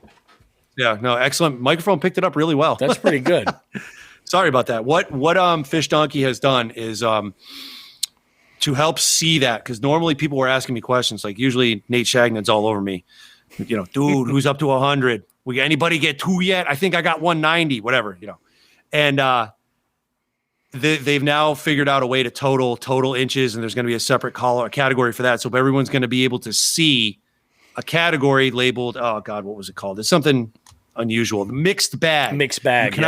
You cannot enter fish into mixed bag. Your mixed bag is your complete total. Yeah. So we will be able to see now who the first person to 100 is. So it's in the Chronic Trips this month, and we'll be able to apply that to the tournament in May, which is awesome. That's going to be great. First to 100. Oh, what am I thinking? I'm part of that May tournament, And I decided, remember we talked about this? Yeah. That's Go ahead. Right. This is something different. We were going to go ahead and throw the gauntlet down here and copy Mark. I'm going to give Mark the credit for his beat Mark in brown trout. All right. Hey, there's Mark. Mark, we're talking about you right now. Mark, we're copying your hard work on the Chronic Trips tournament for the Jigs and Bigs tournament in May. Mark is obviously going to be the man to beat brown trout in April. Mm-hmm. I'm going to be the man to beat in largemouth bass in May.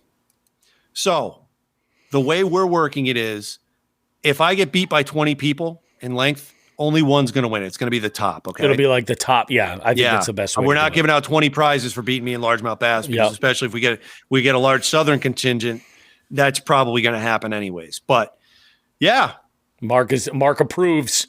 Mark approves. I love it. Mark approves. Mark approves. Roadkill Nick says he's going to Minnesota in July for a fishing guide trip. That's awesome, man. Nick, I'll be in touch if we're out there at the same time. Well, maybe we'll get together. Oh, that'll be crazy. You guys can run wildlife off the roads all night long. Mark's going to laugh when I say this, but I mean, when it comes to the beat the champ category in these fish donkey tournaments, I mean, I'm his star pupil. Yeah. So that's it. That's all I got, man. That is a lot of news, a lot of fun stuff, a lot of tournaments happening. Just remember all the shit we talked about. Read the fucking rules. All right. You guys are awesome. Sean the Fisherman loves you. This is good. This is good. I mean, you want to talk? We have this show is chock full of amazing stuff. So here's what we've got now, guys. We're going to take a quick message from our good friends over at Three Bells Outfitters. You know, a good friend of ours, Rachel Walka, had just ordered some Nocqua batteries for her fish finder. She's got a nice native slayer as well, and her battery showed up in record time. Unbelievable. Yeah. So, if you guys are looking for accessories for your kayak, you're looking for parts, you need, Scotty mounts, you need, you're looking to put together a new crate, something like that. You need batteries, you need electronics. Three Bells. Rachel also put in a big order of Rogue fishing gear, which they carry now too. That's right. That's all new, isn't it? Yes. And I bought when I was down there last, I bought the cell phone, the phone leash. Yep. Which is awesome. Yeah. It fits right over your phone, grabs right onto it. I was using it the other day when we were out. So that's an item that we highly approve. I had a little conversation this morning with Lauren about a little delivery from Jackson that they're set to receive shortly. So this is going to be pretty interesting. So their inventory is always growing. They're adding stuff. And when I'm down there next, not only will I be scheduling a stop for duck quesadillas, and in fact, I want to try to coordinate with the Hooks at Hoodlum fellas to meet up and put a hurting on the kitchen at Bar Taco. But not only will I be doing that, but I'm going to pick up one of those cell phone leashes as well. Oh yeah, and catch boards. Like that's the beauty of it, man. Yes, they've got all the good stuff. Let's start talking about this. While we're on the topic of tournaments and catch boards, good idea. Three Bells holding catch boards. Listen, we talked about it once. I'm serious. You and I are going to be holding people accountable to have either a catch board or a hog trough. If you get those hog troughs, you got to darken in the lines. We're expecting a lot of people in this tournament and a lot of entries. Especially honestly, with 23 categories. I'm expecting about 200 people to be competing in this tournament. This is going to be a lot of fun. Yeah, so I'm going to be looking at a lot of fish, and if you don't have one of those two boards, I got to DQ you. Like I'm telling you right now, I don't want to. It's not personal. It's just this is the not. rule. Just you got to help me out here. Like I understand. So I actually got a question the other day about what if you catch a fish that's longer than your board. All right, which would happen to me for the chronic trips with that pike, right? With the northern pike. Yep. Thankfully, I had what do I have on my rule? I have a 48-inch ruler on my kayak paddle. I was able to lay it down in sync with, I heard some in sync the other day too, in sync with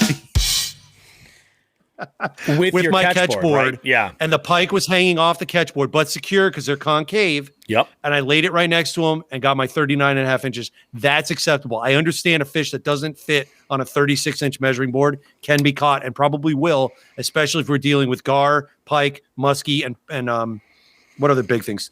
Lake trout. Yep. You can get some big lake trout. So I would recommend everybody carry one of these on you. And you can get them pretty much at any store.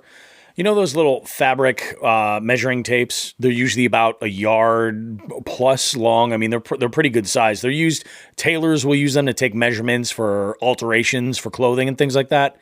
You can get one, roll it up real small, and put a rubber band around it, throw it in your backpack. It will double as a measuring device. If you have something that's longer than your board, laying it out just the way Sean's talking about, with the end right at the vertical edge of your board, right alongside, it'll give you that guide to give you the number that you need. But every single angler should have one of these.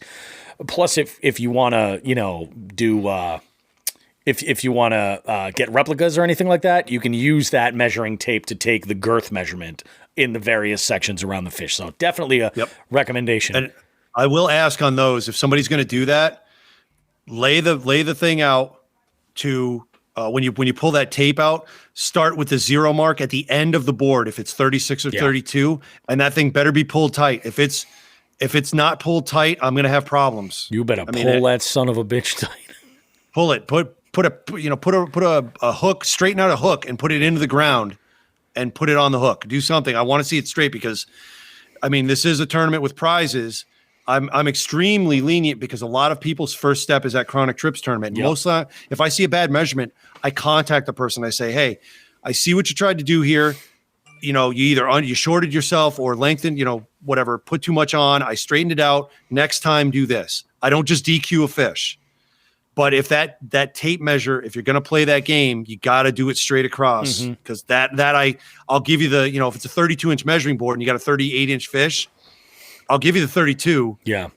How can I justify the other when the thing's like crimpled and you're saying it's 40 and it's not? You know what I can't play that game, not because it's personal, because it's not fair to the other competitors. Mm-hmm.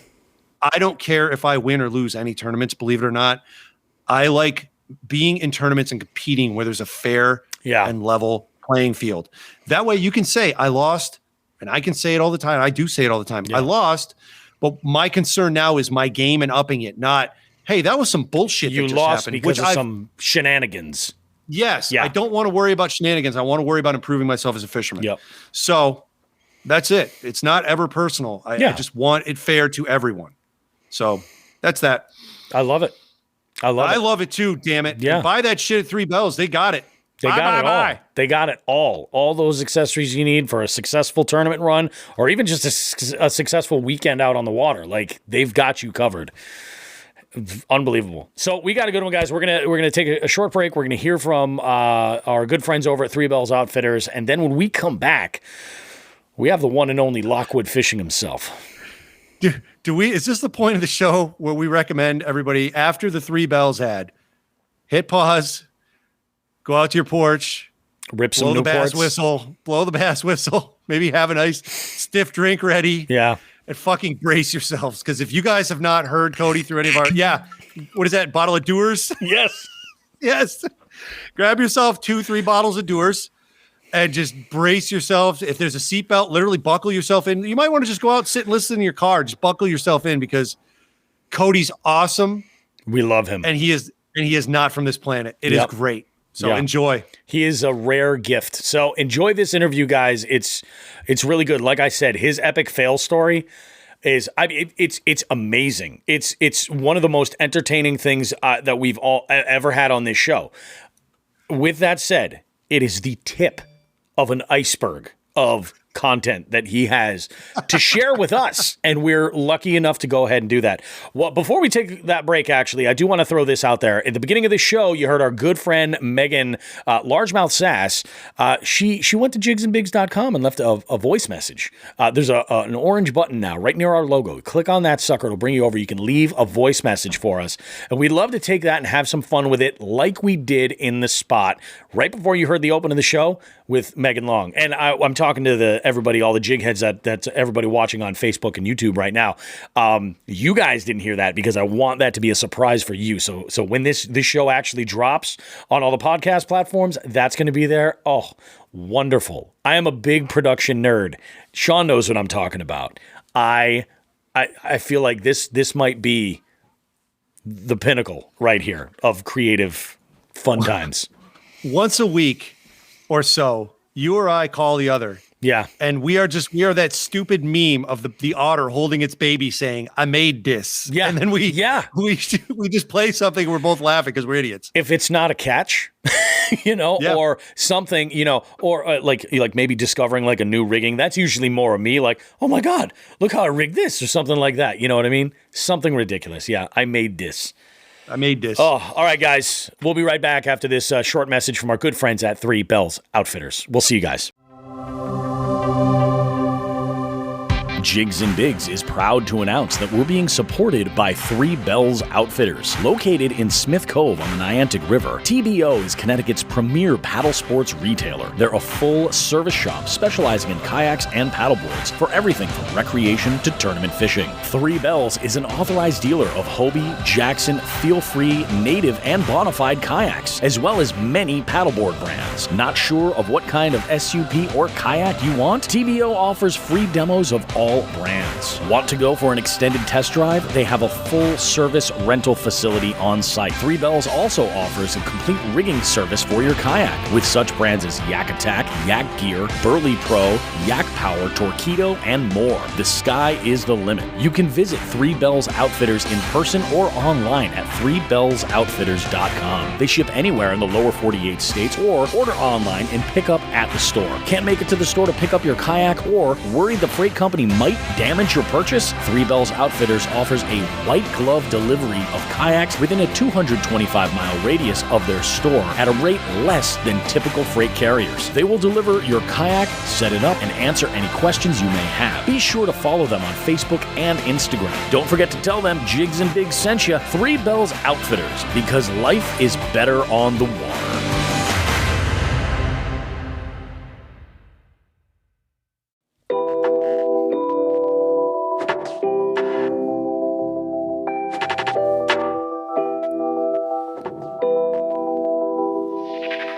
Hey guys, it's Bobby Roast Beef here. We got a special segment right here. We've got an amazing local event being held by an amazing organization that's going on coming up later this spring. And I've got I've got one of the organizers handling this event on the line right now. I'm going to give you a little bit of background information. So what we're talking about is an organization called CHD's All In Barrier-Free Recreation. What they do, well, they're a nonprofit. They offer adaptive sports and recreation activities for kids and adults that have disabilities. There's sled hockey, there's adaptive rock climbing, adaptive CrossFit, and fishing, just to name a few.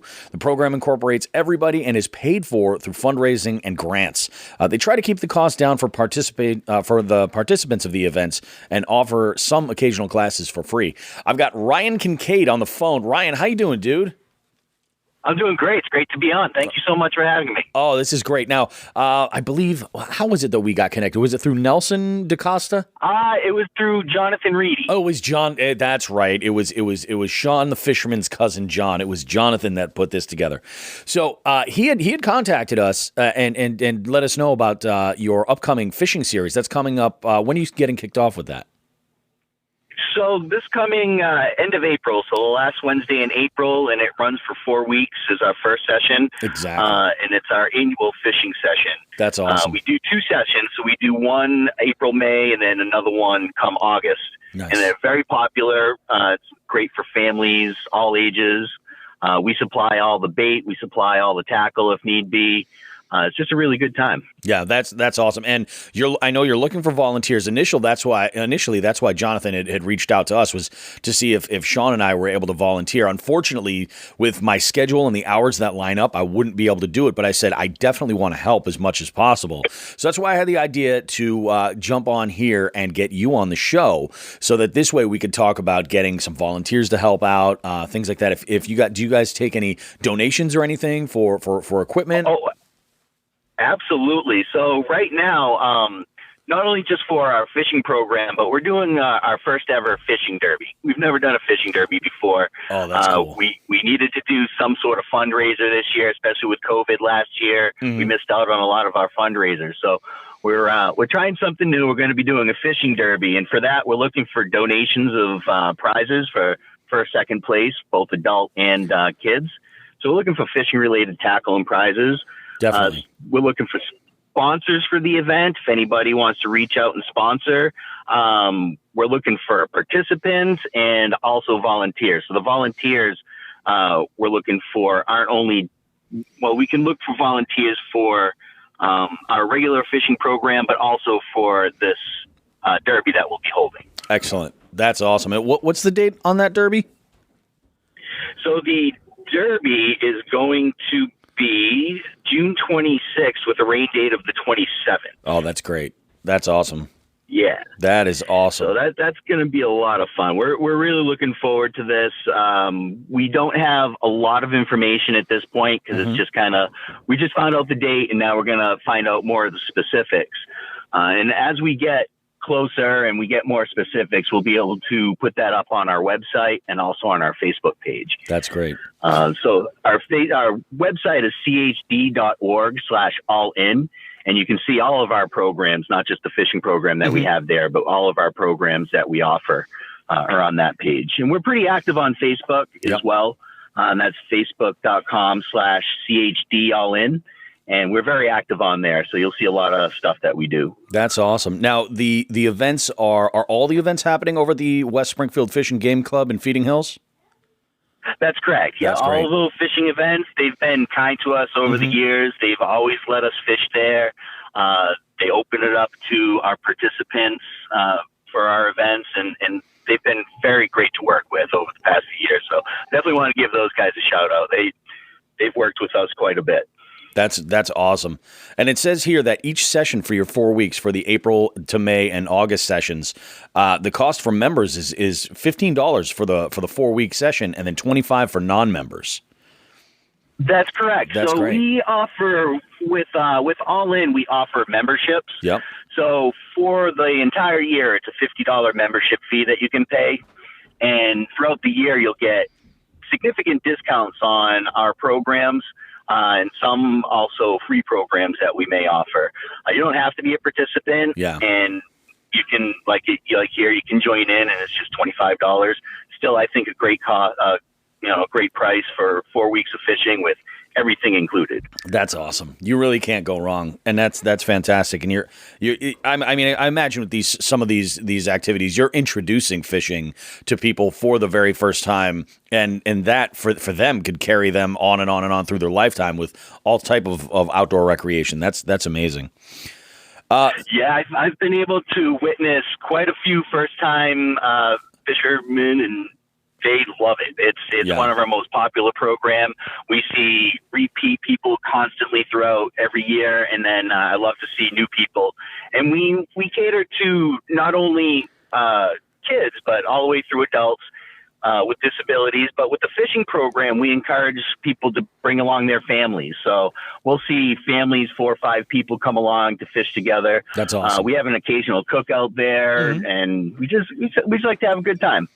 That's the other thing. I find that oftentimes with these events, that's exactly what it is, especially when they're more family friendly. There's more going on than just that one event. So, and fishing lends itself to that. So definitely sounds like it's a great time. It's an amazing organization doing something fantastic for the community. Community is huge to Jigs and Bigs. And, this is just another page in that notebook of amazing things going on.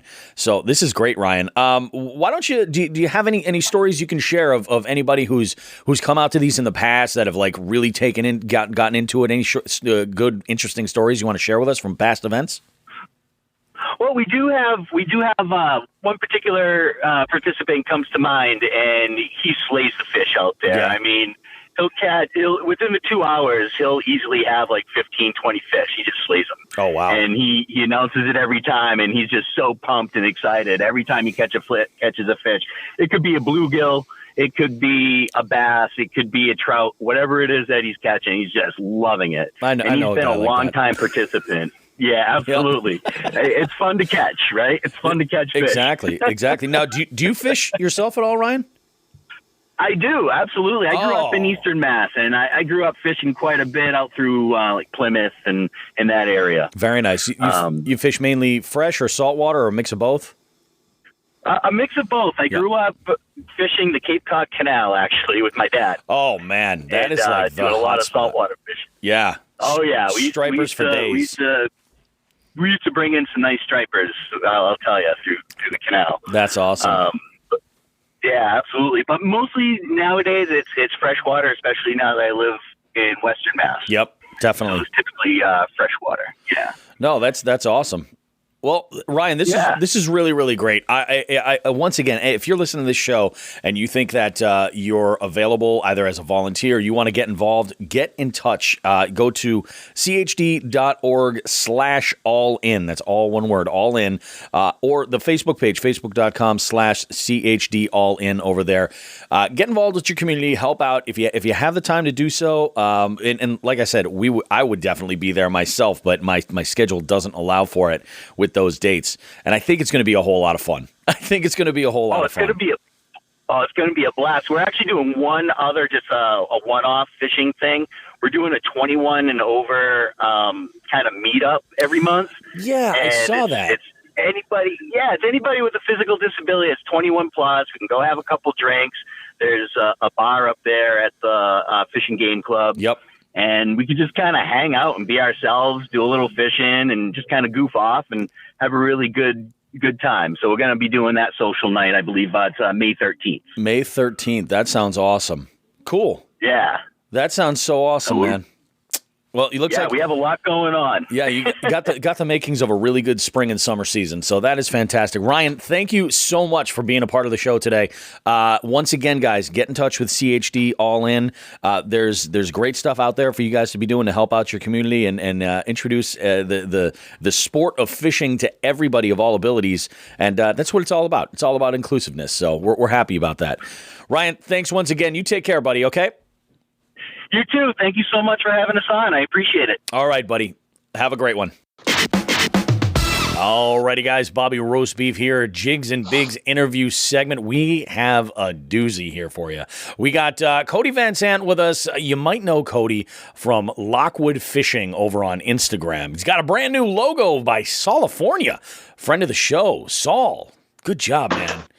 Help representing it. We have not only is Cody a killer angler, but he's also on the Hookset Hoodlums pro staff as well. Cody, how are you today, buddy? Good, man. How are you? I'm doing okay. I'm doing all right. You know, it's been good. It's been a crazy Monday. You know, I mean, we did the show recording early on. I got to edit the show for tomorrow. We got your interview. I mean, there's like big things are happening right now, man, for all of us. So very, very good. So let's go ahead and do this, man. Let's this show, you know the deal. It's like it's all about fishing, the passion, regardless of the motivation, whether it's competitive or cathartic, whatever the situation may be. Tell me the story about how it is that you discovered fishing. Like, how did fishing come into your life, and then get to the point where like you got some big plans. Like, where is it that you? How did it get you to this point now? You got it. Well. My grandparents had a small working farm in a little town called Kimblesville, Pennsylvania. And in the back, on the back paddock, there was a pond. And, just started fishing the pond as a kid with a cane pole, a piece of line and a hook, and some dug up night crawlers. Nice. And from there, the rest is history, man. It just went from there. And then, my brother and I would summer at my grandparents' farm in Kimblesville. And then, we live here in Maryland. Yep. And I live a stone's throw away from the Chester River, which is a tributary of Chesapeake Bay. And then, just started fishing the Chester River and haven't looked back since. I mean, that's my native water. I've fished other waters. Yep. And fished other places and stuff like that. But, the Chester River is my number one body of water that I fish. Gotcha. So as far as like when you're going out to fish, what are like some of your favorite conditions? What's your favorite season? I like this time of the year. Yep. I like late summer, nighttime. Oh, okay.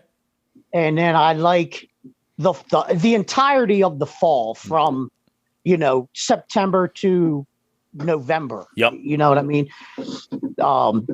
But yeah, I would say the entirety of the fall is my most favorite time of the year. Gotcha. I agree too. For me, like it's sort of the same. I really like once we get into like that mid-September into November. Like, I feel like the weather is it's great. The fishing can be fantastic. Football season starts, so there's less pressure. I like that. You know what I mean? Correct. Yeah, everybody's indoors. Yep. As far as conditions go, Bobby, I like it. I like a low ceiling, overcast, maybe even a little bit of rain. Yep. And south wind. It's southwest or south or southwest wind, and I find that's the best conditions to catch, for producing and catching even your bigger fish. Yeah. That's my opinion personally. I don't know. That's awesome, man. Now let's talk about like any type of weather conditions where you'll say like, screw it, you're out. Like when is it too rugged for you? High ceiling, hot as fuck, or hot. Sorry, didn't mean to cuss. You can curse all you want, man. We don't high give ceiling, an iota of a shit. We really don't. High ceiling, hot as fuck. Midday summer fishing. I just won't do it. I just won't do it. I'm a fat boy, and I'm sweating sitting here talking to you. It's brutal out there in those conditions, man. It's brutal, bro. Yeah, you put yourself on the water, like on any kind of watercraft, and it's like an oven. It's crazy. You got that double burn. You got the reflective burn off the water, and then you're getting it both ways, underneath and over top. Yeah. So, that's why you'd be hard pressed to catch me fishing, late July, August, even September during the day. Yeah. I night fish just about all that. And it produces monsters that time. Because conditions like that, fish ain't moving either, Bobby. They're just not. You know what I mean? Oh, yeah. They're looking to get out of the heat too. I mean, you're correct. Yeah, it's true. There's a lot that has to do with, that comes into play when you're talking about seasonal changes. And, I've heard often that fish behave like we do. I mean, like almost any living creature would. Yeah, and I think there's a lot of truth there. I really do. I believe that myself, man. If we're comfortable, they're comfortable. You know what I mean? Yep. Now, let's talk different bodies of water. I know you said that you mainly, have fished the Chester River. Are you just a current fanatic? Is that where you're most comfortable? Or would you rather say like get on a big lake all day long or pond hop, a bunch of different spots? I mean, I love pond hopping, and I used to have a lot of ponds that I was able to do that with, but with insurance purposes and stuff like that, like a lot of them were on. We have a lot of chicken farms around here, and when the bird flu came around, a lot of the chicken farmers would prohibit like anybody to come on their property, because the Purdue or Mount Air, or whoever put restrictions on them. If you do this, a lot of my guys, they wouldn't even hunt on their farms anymore because of bird flu. So my pond hopping is down to a minimal. I've never really fished a lake, Bobby, so I can't give you any opinion on that. Yep. I have the private body of water I fish. I guess it's Lake Esh, but it's got a dam that spills over. Yeah. And there's always current. I mean, it's always outgoing because it's spring fed. So I don't know if you would classify that as a lake. So I'm a current fisherman. Yeah. I like the current. And there's with that, I think there comes a special set of sort of skills that you kind of have to factor in there when you're trying to, I mean, if whether you're on a watercraft or you're trying to access from a bank, like you've got to deal with current in a way that, someone like myself that's more, into pond hopping and going from spot to spot doesn't necessarily have to worry about like, oh yeah, where's my bait going? You don't have to really consider a lot of these things. So yeah, no, current is, and I can't weigh in on non-current outside of a pond. But currents are different, like any kind of different environment or scenario. It's a different monster. I mean, fish post up on either sides of it. You got eddies, you got tide movement with the current. Like there's quite a few factors that come into play with current. No, that makes sense. Now let's get into like favorites as far as baits go. What are your top 3 confidence baits that when it gets tough, you can count on these? Jigs, and more jigs. Can't argue with that, man. Can't argue with that. I love a Senko. Yep. And I throw a Senko. If I miss on a jig, I throw a Senko. I follow up with a Senko. Yep. Absolutely. Early spring, early fall. I love a rattle trap. You know what I mean? Yep. Red and white. The bigger, the better. outside of that, man, I fish crankbaits. I fish buzz baits. As far as topwater, buzz baits my favorite. I fish chatterbaits and stuff like that. But man, I'm a firm believer in the jig. I think it's the most deadly lure in your tackle box. That's awesome. Yeah, I agree. And it's funny, I have a similar sort of mantra where I'm always following with a jig. If I'm fishing anything, and I miss a strike, I'll be fishing topwater. It's happened to me plenty of times. Follow it up with a jig. Yeah, and I'll just follow with a jig. Like, oh, I missed something big there. And I just grab my jig rod, chuck a jig over there, and more times than not, I'll get them to bite on it because, once you know that they're there, yeah, that helps. And I found a thing with a jig, man. You can, it's multi-purpose. You can reel it fast and skip it on top of the water. You can fish it mid-level. It's a universal thing. It's not just subjugated to bottom fishing. You can do anything with it. It's true. You get the right kind of jig, and correct. When I say the right kind of jig, I'm talking about these puppies. But when you get the right kind of jig, you can throw a paddle tail on this. You could throw a Zako, and you can swim this sucker all day. It's just got the right kind of head. That's the idea.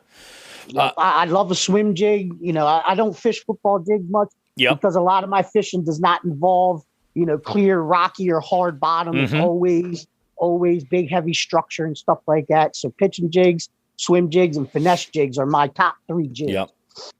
No, that makes sense, dude. I get it. Let's talk. Now, this is a question that I've been asking since the very first episode, and I love some of the answers that we get on this, and I'm anxious to see what you have to say. Now, there's a saying in the fishing industry, and I'm sure that you've heard it, that fishing tackle will catch more fishermen than the lures will actually catch fish. Let's talk about, in your lifetime, what do you think is the most ridiculous fishing tackle trend that you've witnessed? And the follow-up question to that is, have you used it? And if you did it work? Yeah. You remember the as seen on TV, the flying lures? Oh yeah. Okay. That one's come up before. So I took a bait, and I bit that bait and used them. And believe it or not, Bobby, two things here. I caught the second biggest bass of my life on the flying lure. Really? Okay. That says something. Yes, I did. And then there was another lure. The name eludes me right now, but it was a topwater lure, and it had a little cam in it. And the cam was connected to the side fins and the tail. And when you jigged it, or when you pulled it, it would, your line was tied to the eye, and it would pull that little cam out. And as it went back in, it would make that tail and the fins flutter on top of the water. Oh, really? Okay. I can't remember what it was called. It was as seen on TV lure. I got it in Roses. I don't know if you guys have a Roses up there. It's like a shittier version of Kmart. Yeah.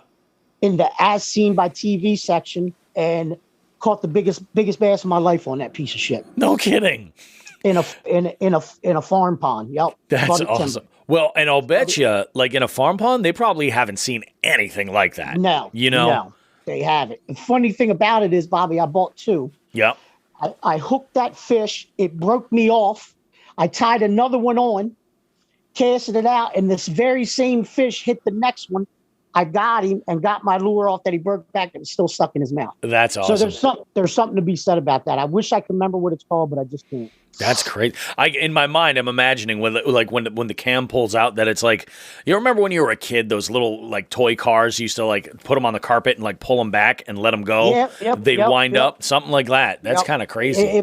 Exactly. And when you jerked your rod, the string would pull out this little cam arm out of the nose of the fish, and it would come back in right up on that cam, and I mean it made a ruckus on the water. It really did.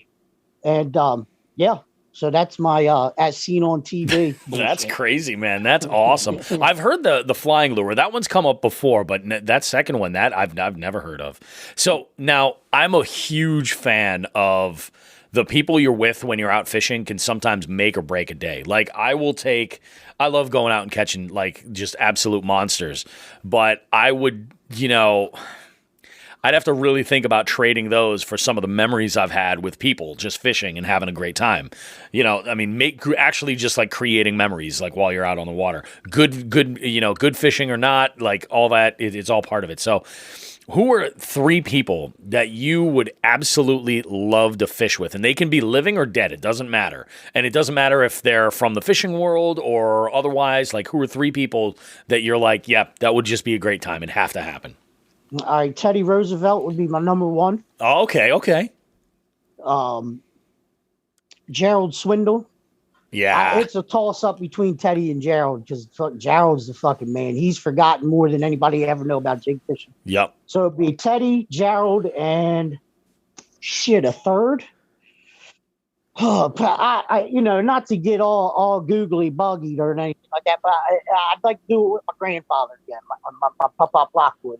I'd have to throw that in there. So there's 3 for you. That's awesome, man. Yeah, I find that's a big one. I hear a lot of people say like, if I could fish one more time with my grandfather, if I fish one more time with my dad, if I could fish, right. or anybody that they're close to, they're absolutely that would be the way to go. No, I definitely can get that. As far as now, this question is kind of crazy because initially I used to listen to a lot of music while I was out fishing, and I recently made a change and then had a suggestion made for a gear change up to a Bluetooth speaker instead of using headphones while I'm out fishing. I used to pop in, the earbuds and, listen to either a podcast or whatever I was just like in the zone with and like kind of just focus that way. But I felt like I missed too much. I figured I'd throw this question in there because at one point or another, almost everybody, unless they're just walking out their front door to fish, they're going to listen to something on the way to get hyped up. What is your playlist like? Like, who do you put on to get hyped up when you're going to fish? I'm going to disappoint you, man. Bobby, I don't. I just don't. When days before I know, and this may sound crazy, it doesn't matter. The length of time before I know I'm going to go fishing. Yep. I'm so focused on that, and to the point where I almost overthink it sometimes. And over the years, I've put myself in check. But I'm in the zone, man. I don't listen, and this may offend or people. I don't listen to music while I'm fishing. Yep. I don't listen to music before I go fishing. Like I just try to dial in. And this may sound crazy, but the lures I decide to tie on the night before or 2 nights before, I try to focus as much positive energy into my selections. Yeah. I mean, so I don't listen to anything outside of that. I mean, I cover the gambit with my music taste, but as far as listening to anything to get me in the spirit or the attitude, I just don't do it. There's nothing. Yeah, no, I guess it makes sense. Yeah, because we've mentioned in the pro staff chat room some of your music tastes, and they're really diverse. Yeah, I'm all over the board with it, man. Yep. I'm all over. I hate country music. I can't stand it. I'd rather gouge my own eyes out. Yeah. But outside of that, man, I'm all over the board. Hip hop, house, trap, blue. I grew up with bluegrass, so I love bluegrass in all its forms. We had kind of briefed on this. I'm not a big blues guy because I'm just not. I hear you, man. But I'm all over the gambit. Nice. No, very nice. Now, you mentioned before that you've fished a bunch of different places. Where is it that have you traveled like specifically for the goal of fishing? Like where you've been like, we're going to this list, I'm going here, this is what it is. Yeah. I did a 3-month island hop in the South Pacific. Just to fish. Now that's when I had money, Bobby. I could never do that again. Yeah. But I did a 3-month Solomon Islands, Tonga, Fiji, Papua New Guinea. Really? That's an intense trip. Yeah, it was pretty rad.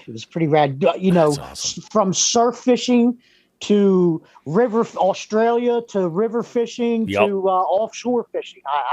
I did it all. That's awesome, man. That sounds unbelievable. I've heard a lot of people mention the South Pacific, like New Zealand. A lot of times people will say, is there like a bucket list destination that you're like, yeah, I would like to fish, that you want to make it to, but Yeah, and I'm in the process of getting it set up now. I want to go out to Northern California and do a guided monster bass trip. That's awesome. Where those guys throw them big 9-ounce trout lure and big swim baits and stuff like that, catch them 12, 13-pound monsters. Yeah, I'm hopefully by this time next year, I'm going to have that set up and do a 3 or 4 day. I'm talking to different guides now, and that's definitely on my bucket for sure. I think I've got my short list of lakes that I want to go and fish, and a lot of that involves talking to guides and going out just so that way I can go and make the most of my experience. Yeah, you know what I mean? Because I'm not going to do it by myself, man. I'm going to do something. I'm going to do it with somebody who knows it, so it ups my percentage on being able to catch because I'm never going to catch a 14-pound fish here on the. You know what I mean? So, I just want to experience it and see what it's like. And if I have to pay somebody to do it to up my percentage, then so be it. I'm going to do it. And I think you'll just have a much better think about it. Imagine like if you go and you travel all the way there and you spend 3 or 4 days and you get on, what we'd consider a bunch of dinks, or, you just don't have that same experience. You're like, damn, if you're going to make the investment, you might as well do it. Like really make the investment. Go all the way. And the different guides I've been talking to, man, it varies, man. But it's all for full day. It's all in the $600 to $800 price range. Yeah, it's doable. That's doable. Yeah. You know what I mean? Yeah. Ship my pole. I got people out there. Ship my poles out. Beforehand. Book my flight early. Fly out there. Rent a car. Bam. Have my gear out there, and then get on somebody's boat that's knowledgeable and it's been doing it. And Yeah, you really get the most out of it. Yeah, I can't say anything against that. I think that's the way to go and do it. This question I haven't asked in a while, and we're going there. Cody, what is your most unusual talent, fishing related or not? Unusual talent. I'm I wouldn't say talented, Bobby, because I don't even know, man. I can sing. Oh yeah, that's awesome. Yeah, I mean, somewhat. I've got perfect pitch, so my voice isn't what it used to be because I smoke 2 packs of cigarettes a day. So my voice, to find my voice now, I have to sing really loud. Yeah, you know what I mean. So I don't know if that's a talent or not, and I would say on the spectrum of a singer, I'm pretty fucking horrible, but I mean, I've sang at funerals, I've sang karaoke and stuff like that, and have gotten compliments, and I can hear myself when I sing. And I can hold a note, and so I can sing a little bit. I guess I could say I could sing. And as far as fishing talent goes, man, I don't know. I don't think I have any fishing talents. I'm pretty good at casting. Pretty good at putting the lure in the spot I want it to go to. I don't know if that's a talent. I think that's a talent, because I'll tell you what, man, that's one thing. Like I will make many casts to get exactly where I want. There's like, and if I'm close enough, I can flip and pitch my ass off. You know what I mean? Correct. Like if I'm close enough, I feel really good about my accuracy there. But like especially like when I'm casting spinning gear, oh my God, like. If I haven't taken a few casts in a while, casting those light lures, and you're just like, that wasn't the right direction. It happens. Yep. Yeah, I mean, you got it like Monday, my good friend, my roommate. Yep. I knew it was horrible conditions. It was blowing its ass off. You got to play the wind and I guess it's a talent. Yep. It's more of a practice than anything, but I would categorize it as somewhat of a talent. Yeah. No, that's awesome. So yeah, fishing talent, I would say casting. I got to know this. So there's, especially once you start doing like, social media, and you're posting either pictures or videos, and you're using YouTube or whatever your platform might be, especially when you start bringing in social media, you kind of start to think of fishing in a larger sense than just going out there, so you got to start to think like, what direction am I headed in? For you, what's that like 5 to 10 year plan? Like, where do you want to see fishing take you? You and I had conversations before where you kind of mentioned some of the stuff that you've got going on. I'm curious if that's kind of like the goal that you're looking for, or if it's beyond that, it's some other type of realm that I'm not even aware of. Nah, man, my ultimate end goal, Bobby, I'm going to keep it super simple. Yep. I want to be able to offer small water, small boat guide. Yep. And I'm talking small, you know what I mean? 2, max 3 anglers. I've been looking at boats for years now to where there and nothing under power, all paddle. Yep. So I've been looking at different styles and types of boats now to where I could max out at 3 anglers. I think it would be 3 would be just a little bit pushing it. Yeah. 2 is probably a little bit more of an ideal situation. Yeah. So, 2 anglers, and I know I'm pigeonholing myself to a very small niche, but I think there is a market out there for it. Nobody does it around here. There's guys that do it, but it's all under power. You know what I mean? And they're on river boats. They can't get up in the small, in the skinny. They just can't do it. Yep. And big fish live in the skinny. Yeah. You know what I mean? And not only big fish, you could multiple species in the skinny. So my ultimate goal is to have a real up close and personal guide service. Yeah. And ultimately, I live in a small town here in Maryland. I have a great big old house. It sits on 3 acres. It's in a town. Yep. But it's not like lodging, like a lodge out in the woods or anything like that. Yeah. But I'd like to be able to get it in the condition to where I could offer lodging. Yep. And package deals, and put it out to my target audience. Like I really want to target like father and son duos. Yeah. Even preteens and teens in the summertime as more like a class kind of thing. Gotcha. Where mothers are like, I want my fucking kids out of the house. What can I do? Yeah, exactly. Give them something productive to do. I take them for a day. They fucking pay me, and I teach your kid how to fucking fish. Yeah. No, that's awesome, man. And actually, that's one of the best answers that I've had for this question. Where like because that's what you and I were talking about before, and I think the idea of offering that small water experience where you can create it, and the beauty of it is like you've got this idea, including lodging and everything else, but there's no reason why you couldn't start this even without the lodging, as that's kind of getting up to speed. Like that's a very attainable thing, and you're right about. If there's not a lot of people out there doing it, but there is a niche for it. I believe there is, and Bobby, it's been and for a long time I thought it was a pipe dream, and of course you have the naysayers, and but really in the past 3 years I've really started to try to implement. And really trying to get myself put out there on social media. I know eventually I'm going to have to go back to fucking Facebook. I hate that platform. I just hate it. You know what, man? I'm gonna tell you, you really don't have to.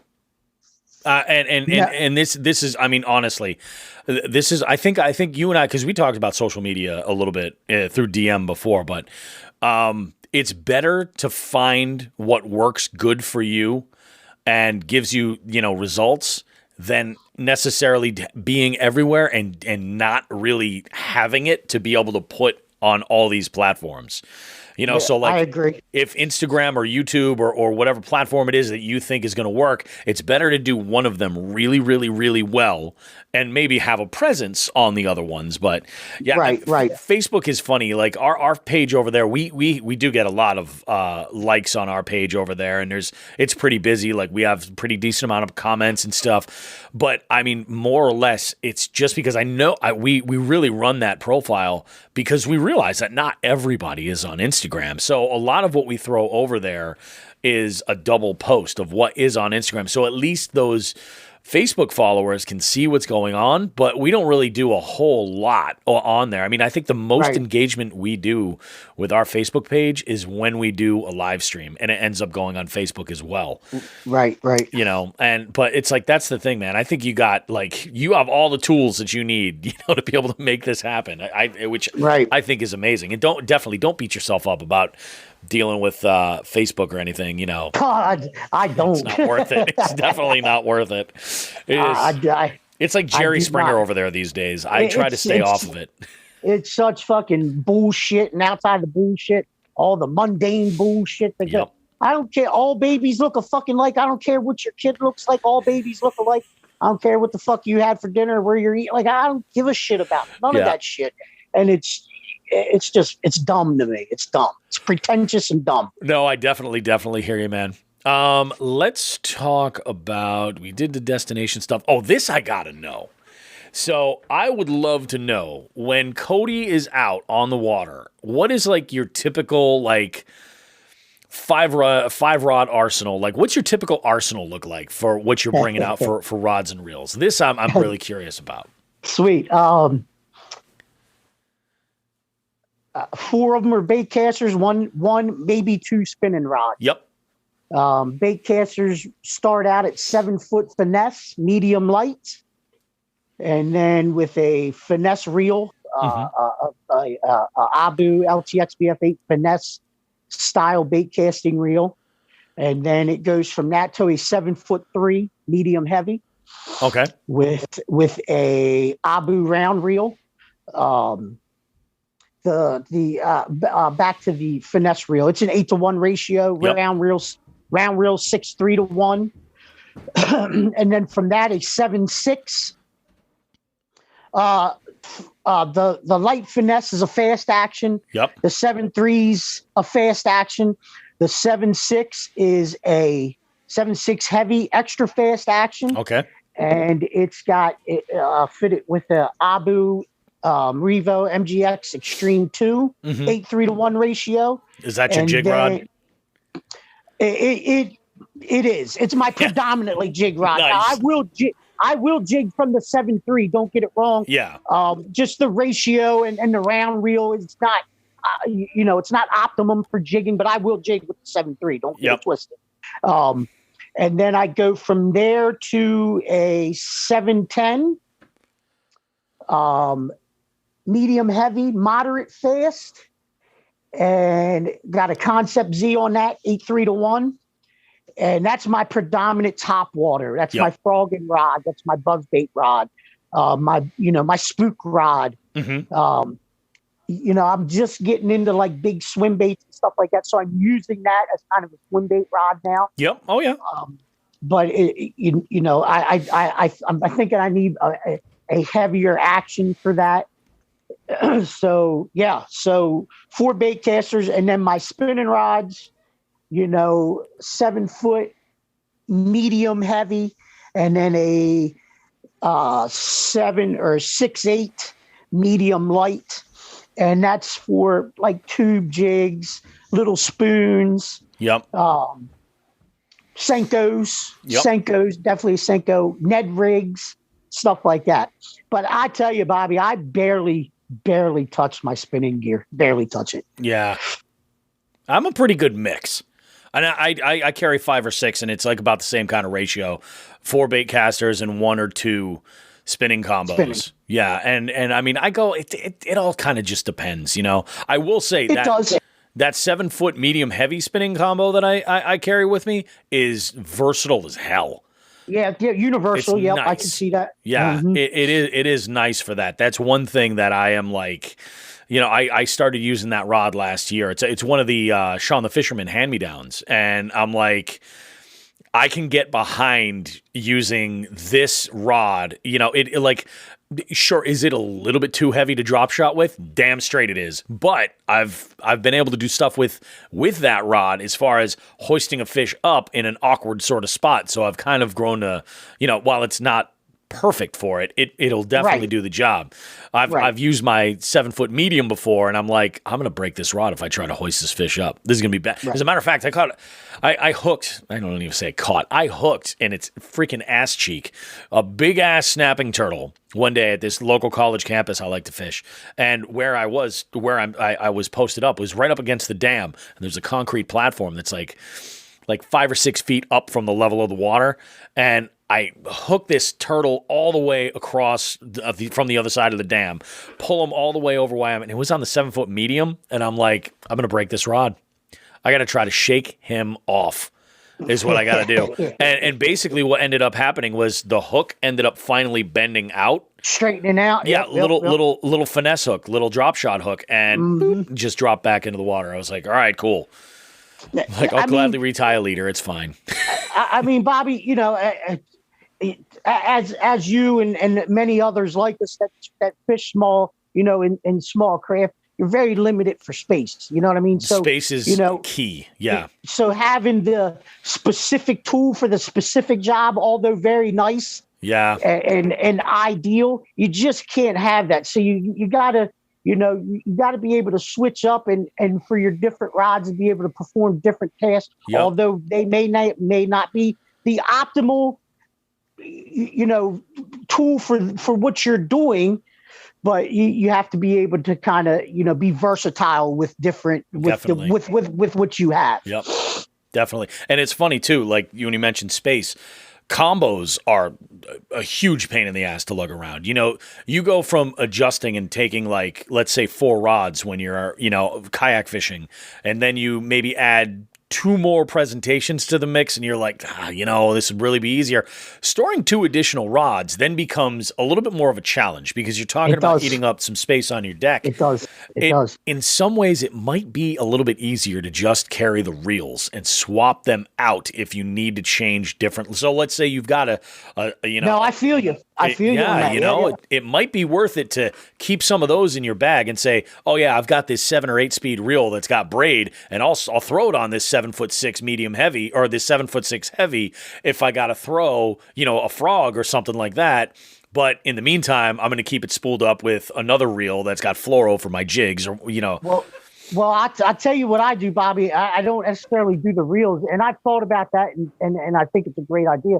But I have extra spools for each one of my bait casters that are spooled with fluoro mono, not just braid. Yep. So, if I do decide to fish a crank, I don't have to fucking bust my balls and tie a fucking 3-foot fluoro leader on my fucking braid. You know what I mean? I just pop that fucking spool out and put you're my good to go.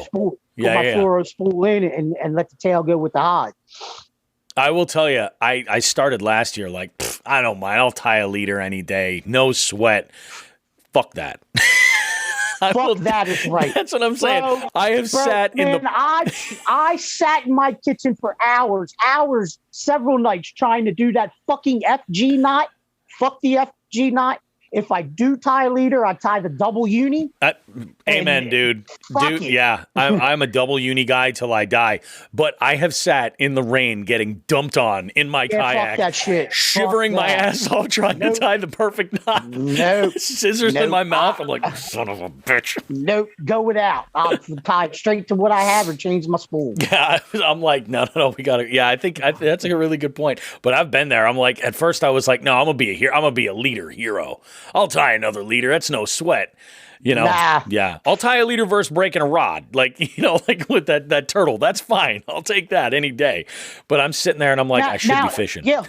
Now I do tie leaders. I do use leaders for certain, at certain times for certain things. Don't get me wrong. But as far as switching out all the time, blah, blah, blah, nah, fuck that shit. Yeah. And that's I want to fish. I don't want to be fucking master knot tire guy. That's basically I'm only tying leaders on my spinning gear.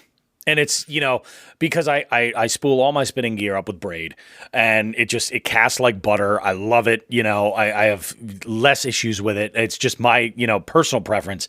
But I'll put, a long ass leader on there, leave it. And then I'm like, then I've got one that's rigged up with a drop shot ready to go. And then I can throw a Ned rig. And, like if I'm going to throw a popper or something, I got the braid. I can just cut the leader off and go for it. Yep. The one spinning rod I predominantly use for worming, I it's braid, and I have a leader on. I do have a leader on it because my worming rod then can become my Ned rig rod. You know what I mean? So, that's something I try to leave a leader on at all fucking times. Look, I'm no pro. I ain't trying to fucking win tournaments. I know all the little nuances help in small percentages and all that stuff, but for the most part, man, it's a fucking fish. Yeah. It's not fucking Einstein. The motherfucker's going to eat or he's not. Who was it who said that? That we give fish too much credit. They're just a bunch of dumb fish. It's a fucking fish, bro. He's not going to not eat something because it's tied to fucking braid. Sorry. It's not happening. I mean, I got to be honest with you, man. I have thrown stuff before when I was just too lazy to switch out rods or whatever, or I showed up with like the wrong stuff. Like early on, I can remember first bait caster I ever had. I had 30-pound braid on it because I was like, oh, this is unbreakable, and that was my mentality then. I was like, this is what we're gonna throw. But, I would catch fish in really clear water and would be amazed that I would get on fish throwing straight braid. I'm like, wow, that's unbelievable. Yeah. If they're going to happen. They're going to,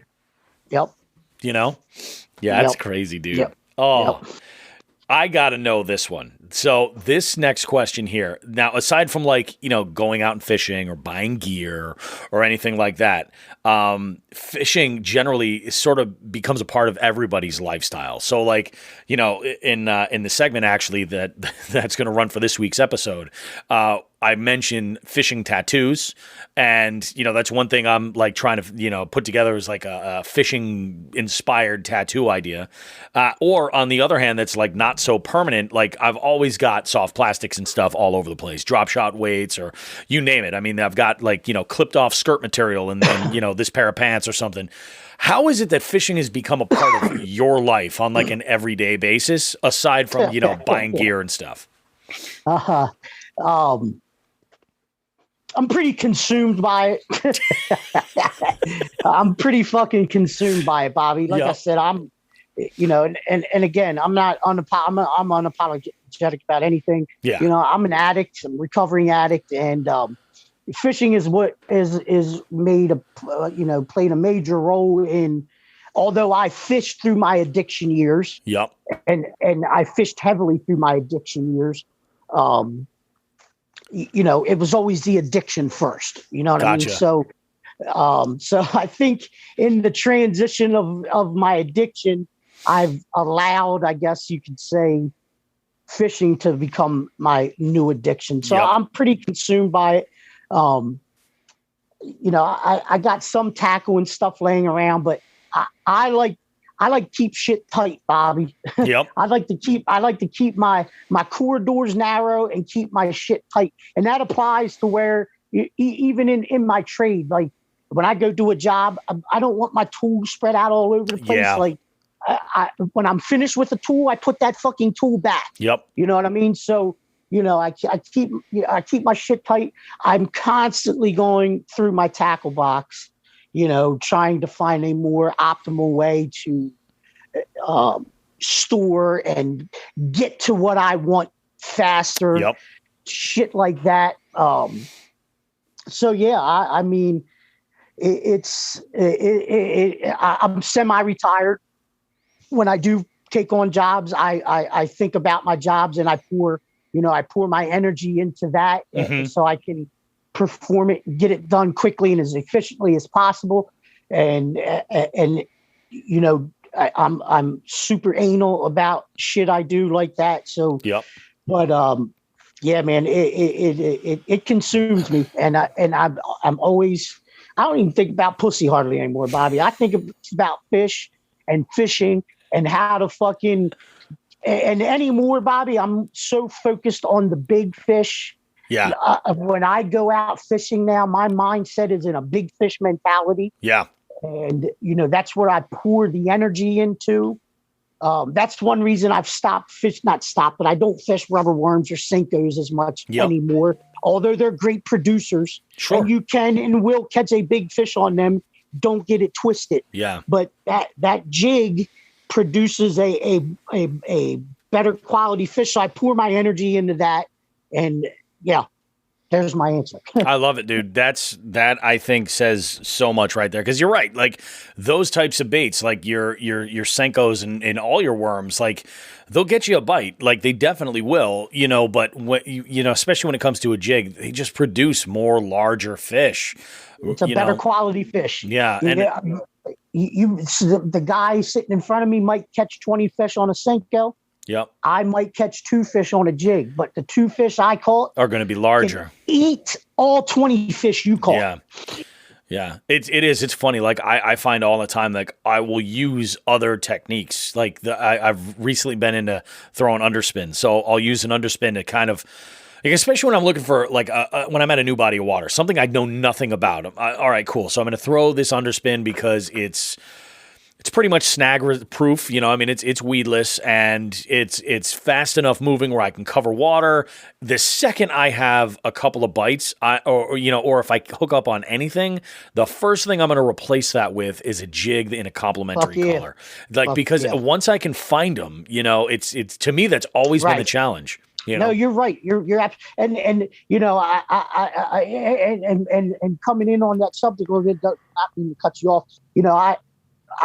I'm not a huge fan of spinner baits. I fish spinner baits, but stuff like that, fast movers, rattle trap, spinner baits, stuff like that, paddle tails. I'll throw them maybe initially first to cover water where I pick a bite up, and where I pick a bite up somewhere, I'm throwing jigs. Where I pitch that I'm throwing jigs hard, heavy, coming in hot, baby. So I got to ask you this question. I love this. This is a question that it started out as in one form, and then Sean and I have rehashed it and worked it out over and over and over. And actually, I don't think I've asked this the right way that Sean and I had last gone over it. So Sean, if you want to open your mic, if I don't if I mess this up. But here's the challenge, okay? You're going to an unnamed body of water. Okay. You know nothing about it. You're just told you're basically going to fish. You can bring a rod, a reel with one spool. Okay. You can throw whatever's in your tackle box. It's fine. It doesn't matter. Whatever you have. You do have no idea what the conditions will be. Because it's sight. You're getting there. You're seeing it for the first time. So what would you now? Let's say you could do a couple of things here. You could either take a rod from your arsenal that would be like your go-to, or you could take the good old Jigs and Bigs credit card and go to Bass Pro and build your dream combo to do whatever it is that you want. What do you do? What are you putting together? I'm bringing my go-to. If I had to build my dream combo, I would just build my go-to. Yeah. Which would be my set. It's a toss-up. So can I give you 2? It would either be my 7.6 or my 7.3. Yep. And it would be a bait caster, and the lure would be a jig. Yeah. Okay. Fair enough, man. It's funny. Like I find the same thing. Like when it comes to jigs, when we mentioned the heavy and then the medium heavy. I find that if I'm bank fishing, I'm going to throw like a 3/8 ounce jig on that medium heavy. But I feel like when I'm in the kayak, because I don't have the leverage of my weight being on the stable ground, heavy. I feel like the heavy comes into play. Like heavy. It's a game changer. Baby. Yeah. Heavy, baby, because you're in a sit down position. With my canoe now, I got the stabilizers on it. I can stand and move around it. But predominantly you're in a sit down position. So, your power is not, your hook set power is not, elevated. Yeah. You can't shift your weight by standing on one leg. Yeah. No. That's true. No. So you're focusing your power from, your core and your back and your shoulder areas. Yep. And not being able to really transmit it through your hips and through the arc of your back as what you would do if you'd be standing. Yep. So yeah, man, heavy.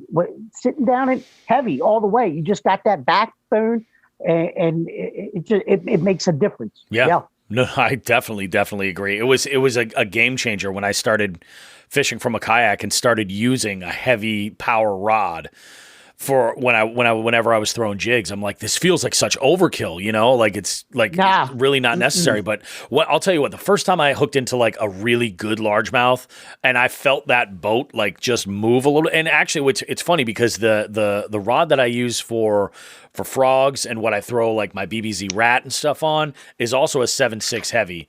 So I'll throw that, and I like when I caught, what was it? It was like a 19.5 or somewhere around there. And I mean, it pulled the boat much further than I ever was expecting. It was like the first good fish in my kayak. And this boat is like, I mean, it's almost 13 feet long. And it weighs 100 pounds on its own. And when that boat started moving, I was like, oh, this is something significant right here. This is a big fish.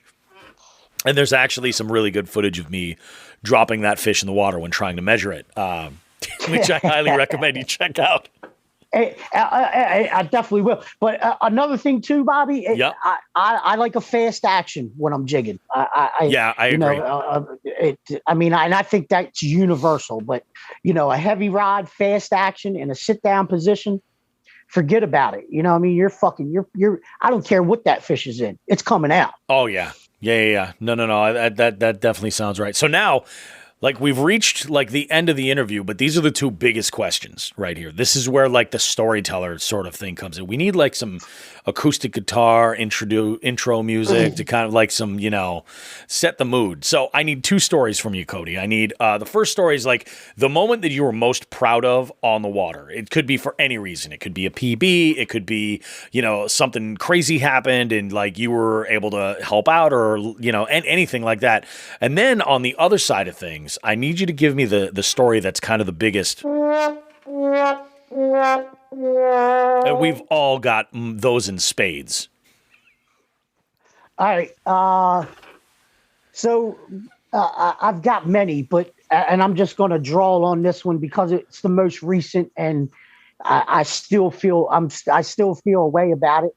It just happened last November. A buddy of mine that was predominantly a fly fisherman. Okay.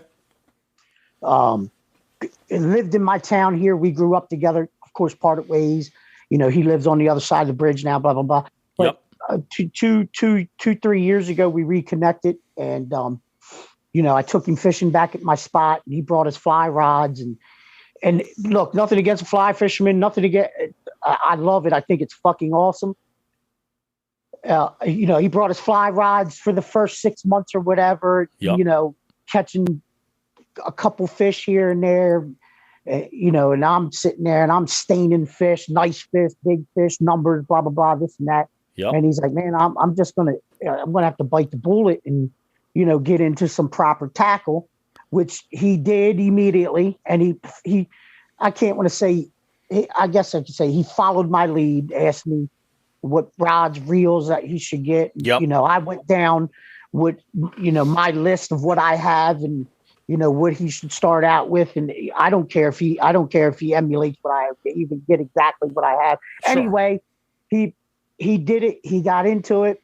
The next year he was fully fitted with, nice gear. Yeah. Nice tackle, nice gear, went into it and fished and got, put the time and money under his belt. And then this November, it was next to the last time I went fishing in the winter.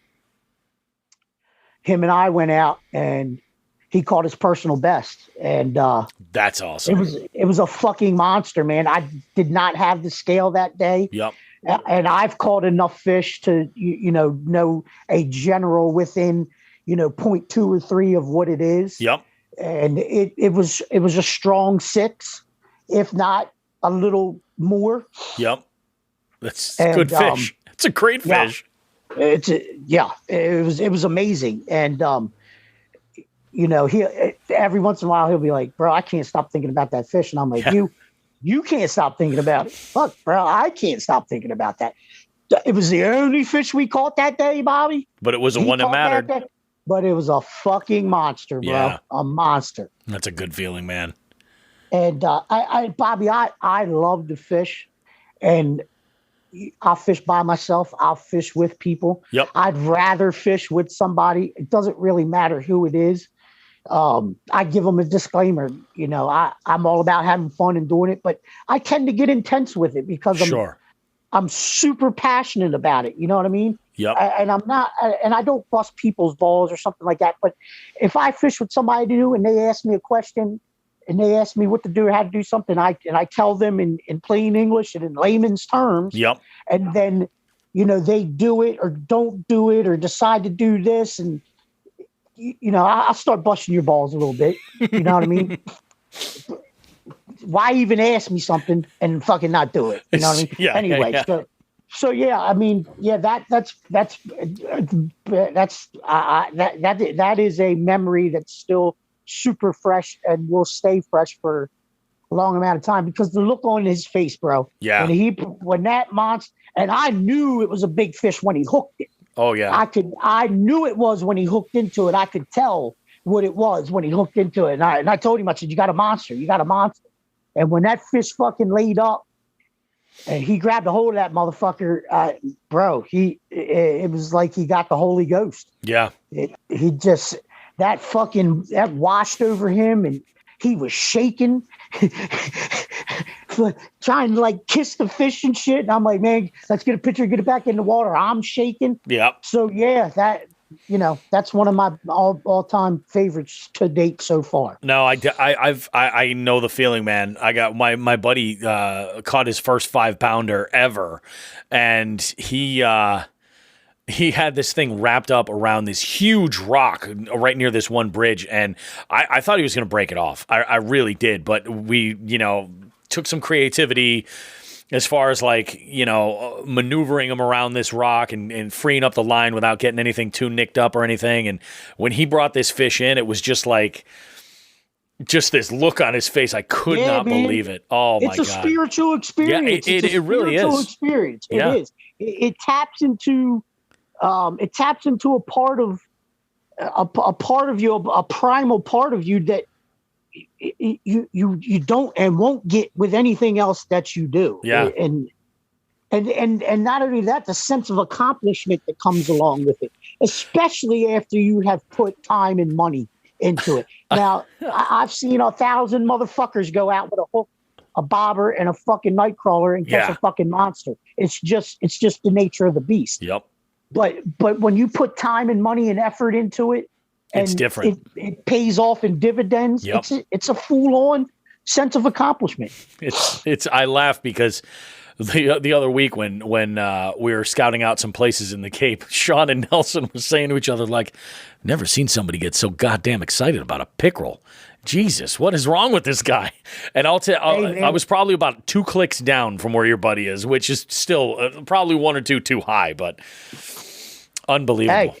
And that's even better, to go to a strange body of water you have nothing about. Oh my God! To be able to produce what you do in your native, in your native waters, that it gives you a sense of pride. It gives you a sense of accomplishment because it confirms to yourself that you kind of know what you're fucking doing. You may not be a fucking pro, but you kind of know what you're fucking doing. Yeah.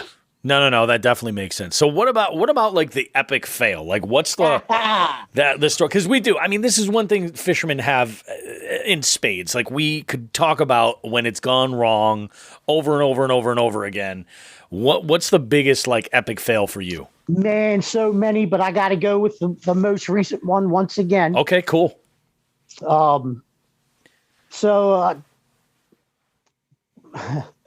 Dug around in my recycle bin, hit up an X. Gotcha. You know why? Without saying, hit up an X that I shouldn't have hit up. She comes and we had been talking. We still talk or whatever, and she wanted me to take the fishing out of other stuff. And she's a drunk. She drinks way too much. She shows up. She's already cut, and let's go fishing. And I'm like, I really, I don't want to take you, blah, blah, blah. Because look, it's not going to go good. Listen, no. And here's the thing about that. I don't take chances. Yep. You know what I mean? If the water's too high, if it's moving too fast, whatever. Like I unless I'm with somebody that's seasoned, the initiated, I won't take a chance. Yeah. And because shit can go wrong really fucking fast in any kind of watercraft. I don't care if it's a motherfucking sport fishing yacht. Yeah. Things can go wrong on big water and little water. It doesn't fucking matter. So finally bit the bullet, and it's late October. I want to say late October. It was after Halloween. Bit the bullet, went down to the canoe. The water was a little high and fast that I would like to be with somebody that's uninitiated. Yep. But I had done it so many times that I knew I could handle it. So got the gear loaded up, blah, blah, blah. And I told her, I said, listen, don't do anything. Don't paddle unless I tell you to. You know, like kind of like being on a roller coaster. Keep hands and feet inside the fucking boat. Exactly. At all fucking times. Yep. Don't do nothing until I tell you. If I tell you to do something, then you fucking do it. And she's drunk. She's cocked. And she's cut. Yeah. You know what I mean? So it's falling on a wet fucking brain anyway. Yep. It's Bobby. I drink on the occasion, but and this is off track a little bit. There's nothing more I can't stand in a fucking. I can't anyway. So I told her, keep hands and feet inside the boat. Don't do nothing unless I tell you. So I'm taking my time. I'm staying close to the edge. I'm doing a lot of back paddling to keep my pace slow. Yep. Keep the nose of my boat corrected and shit like that. Making sure I don't run up on any, submerged timber that's coming up through there where I fish, because there's a shit ton of it. Yep. And it don't take much to knock a fucking canoe or kayak off its center of gravity. And so I'm doing the right thing. And as I approach the beaver dam, I tell her, I said, look, I'm gonna go hard through this thing. It's going to kind of feel like you're, again, the roller coaster reference, is going to kind of feel like you're going to kind of drop off the end of the track on the roller coaster. When I start to go through this, do not, because there's a little canopy because the beavers have drugged full trees. Oh, so there's a little canopy of overhanging branches from the trees that are laying that you kind of got to go underneath and sticking out to the side. And I told her, I said, when we go through here, do not reach out and grab any of the branches. Do not. Oh, no. Do not. And I pumped this into her head. Yeah. Water temperature was, it was, I think, 50, 49, something like that. Okay. So yeah. It was cold-ish. It wasn't all the way cold, but it was hypothermic. Yeah, it was chilly. For extended period, it was hypothermic. Anyway, get into the slough, start to go through the slough, and she reaches up and grabs the fucking branch above her. Yoink. And knocks the canoe completely off its center of gravity and dumps it. And it's current. It's current. It's fast moving water. And dumps the motherfucker. So wow. So, of course, the canoe fills, subsurfacely sinks. You know what I mean? So it's sunk, but it's only 3 or 4 inches below the water. Gotcha. Managed to save a few of my poles, and this is a quick next day. Went back the next day and drug up the other 2 that I lost. Managed to save my tackle. Cell phone, I managed to save to the very end of it. And then as we're getting out of as everything got back together and we're getting out of the boat, somehow she had my cell phone and dropped it as we're getting out of the fucking boat back up in the fucking water. Anyway, so dumped the fucking canoe subsurfacely sank. This is in, when I say fast moving water, Bobby, like chest deep, off the right edge of a beaver dam. So it's treacherous with branches and beavers dig out big deep troughs. I don't know if people know that, but they'll dig out a big deep trough, and so there's really no footing to get to. I got a hold of her. I got her up on top the beaver dam. Yep. She's trying to help me and shit, and I can be a nasty motherfucker. Looking back, I was probably a little bit too mean, but fuck it, whatever. I'm telling her, don't fucking move. Don't touch anything. Stay there. She's laying because she's drunk. She's got a half-ass laying in moving water. My God. And I'm set to the task of getting the canoe righted. Yeah. So I keep spinning in the canoe, so the bottom is up on top of the water and then trying to flip it to get it right. And it's just not happening. Every time I do it, because of how fast the current's moving, it's immediately filling back up. Oh, yeah. As soon as the gunnel touches the other edge of the water. Yep. It's just like a scoop. Yeah. And the water's just flowing into it. As soon as that gunnel hit the edge, it's filling up. So it about an hour went by, Bobby, and she was hypothermic had set in on her. Oh yeah, pretty drastically, and it started to set in on me, and I dug into that survival, that fucking caveman part of yourself, and I got the canoe upside down again. I took a deep breath. I went underneath the canoe, got myself centered up in the middle of it. Yep. I spread my legs out to dig into the dirt and bank that I could dig into. Yep. And I pressed the fucking canoe, 18-foot aluminum canoe, with either ends of it, because the ends are kind of capped off. Yep. Full of water. I shoulder pressed that motherfucker up out of the water over my head. Yep. And then rolled it. And then I threw it in the air and rolled it. And it landed and fucking righted itself.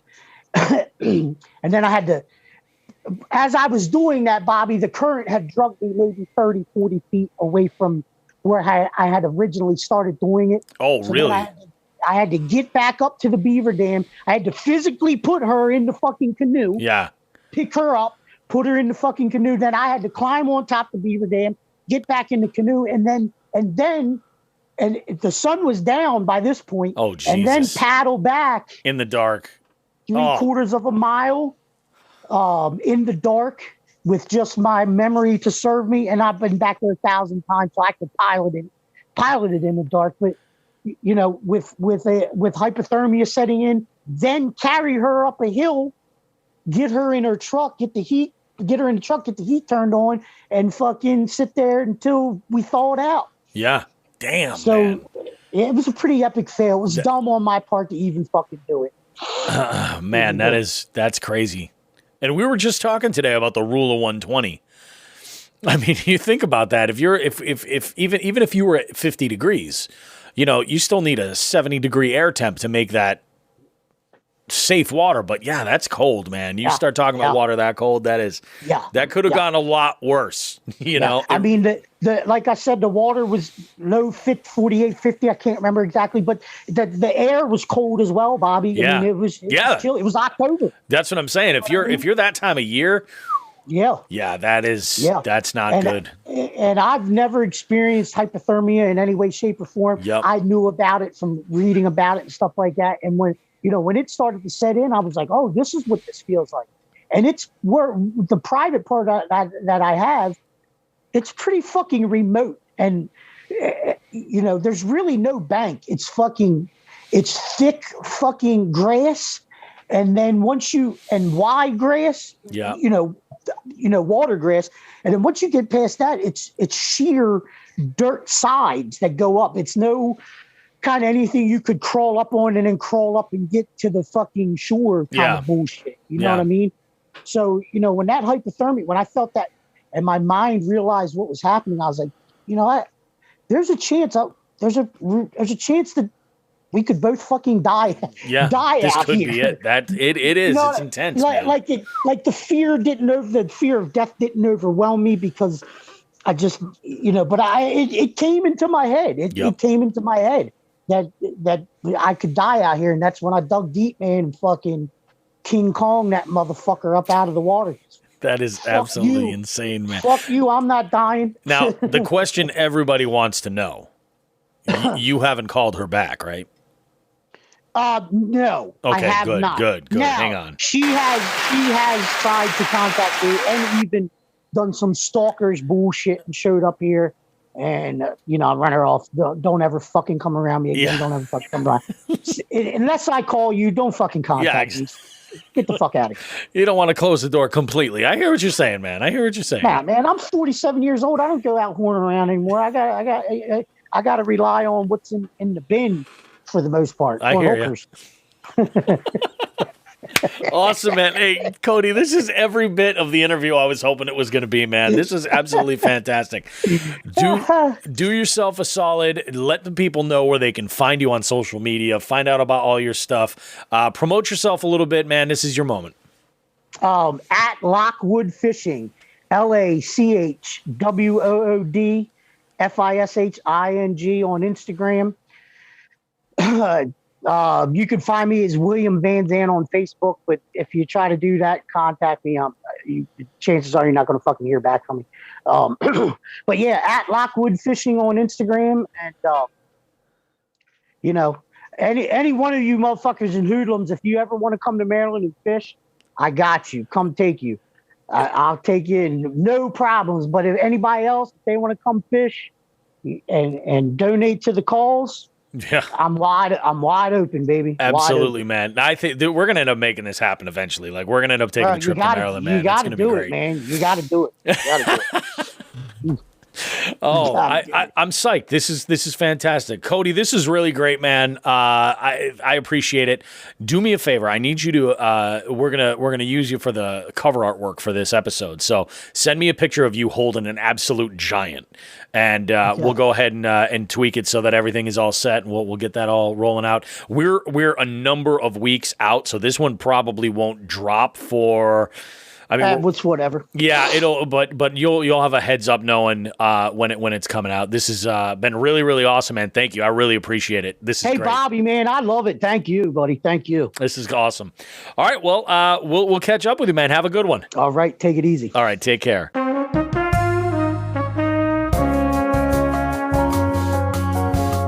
I think we can successfully say that this show has delivered on every single count we hoped that it would. This is one of those shows that is so jam-packed with good stuff, whether it's talking about tomfoolery on the water that could get you killed and a little public service announcement that goes with that. Maybe it was our discussion about our trip at our favorite sporting retailer outlet, Old Glory Outdoors, and some of the gems that we found.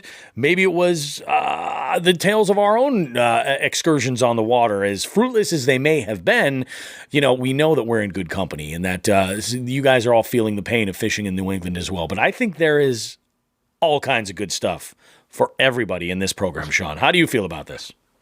I think that once people get a hold of the interview and digest it properly, maybe give it till Thursday, and I think you should put a poll up, a simple yes/no poll on Instagram. And the question is, what the hell just happened? Yeah, exactly. Oh, hang on a second. Boy. Oh, so 413 Sporting asks, you guys were talking about stealing stuff yesterday. Does Bobby realize he still has a security tag on that hat he's wearing? This is not the security tag, 413 Sporting. This is an angler bullseye.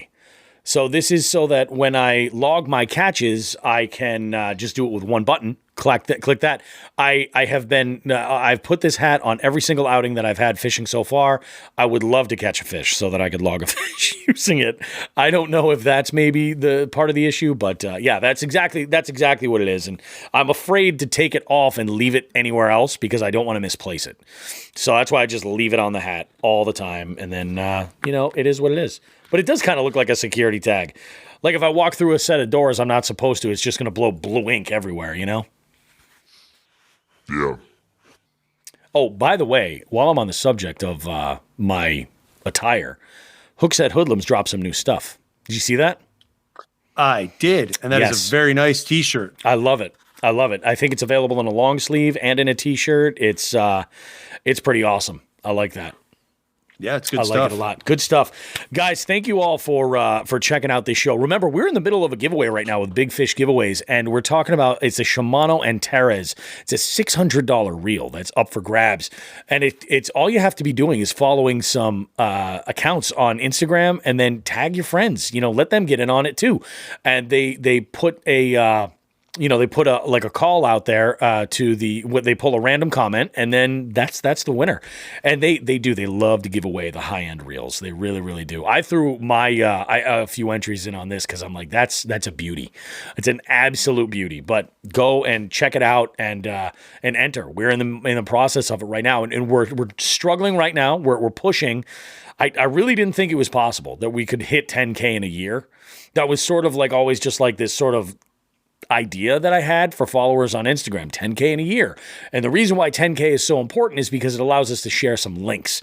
And on our stories, that would come in really helpful. But it's only accounts that have 10,000 or more followers that are allowed to do that. So we're working on trying to get there, but we're actually within, kind of closing in on it, really. I think I'm going to actually take a look right now and get an accurate number. 9,305 is what we're at right now. Didn't you put us at 9,100 when you sent me that text earlier? Yeah, that's what it was when I sent you that text earlier. That's what I'm saying, man. I mean, I know a lot of this is definitely coming from the giveaway, but we hadn't had a giveaway that's had this kind of impact since the first one we did in like August or September. So that's pretty amazing, man. I'm really, really excited. We've got great stuff, though, coming up in future episodes for you. So if you love this show, definitely, please recommend it to your friends. Jump on iTunes or on Apple Podcasts and leave us a review over there. Rate us on Spotify, on Google, whatever your platform is. Leave us a rating because it definitely goes to help us out. And now, that's exactly it. 413 Sporting says now they all need to join Patreon. 100% they do. This is what's going to happen with Patreon, guys. Our giveaways on Instagram are going to continue. We're going to start doing some big giveaways on the Patreon. And, to be involved with it, all you got to do is just be a jig head. All you got to do, go to jigsandbigs.com. There's a button right near our logo that says "Become a Patron." Visit us on Patreon. You can sign up. You can cancel your subscription at any time if you want. But if you're in amongst the first 100 slots that we have open, you can lock that in, that $5 a month subscription, and be good to go. So you get access to all of these lives. Right now we're doing it wide open because it's kind of prime time hours. But normally when we record these segments here for the actual podcast, it's our Patreon members that get to see this and then engage with us as it's going on. So it's very cool. I like it a lot. It's kind of allowed for a lot of other stuff, but we're expecting to do more and more amazing, amazing stuff on there. So very, very excited with that. I love it. Yes. Yeah. Yes. I'm pooped, man. We haven't done one of these recordings at night in a long time.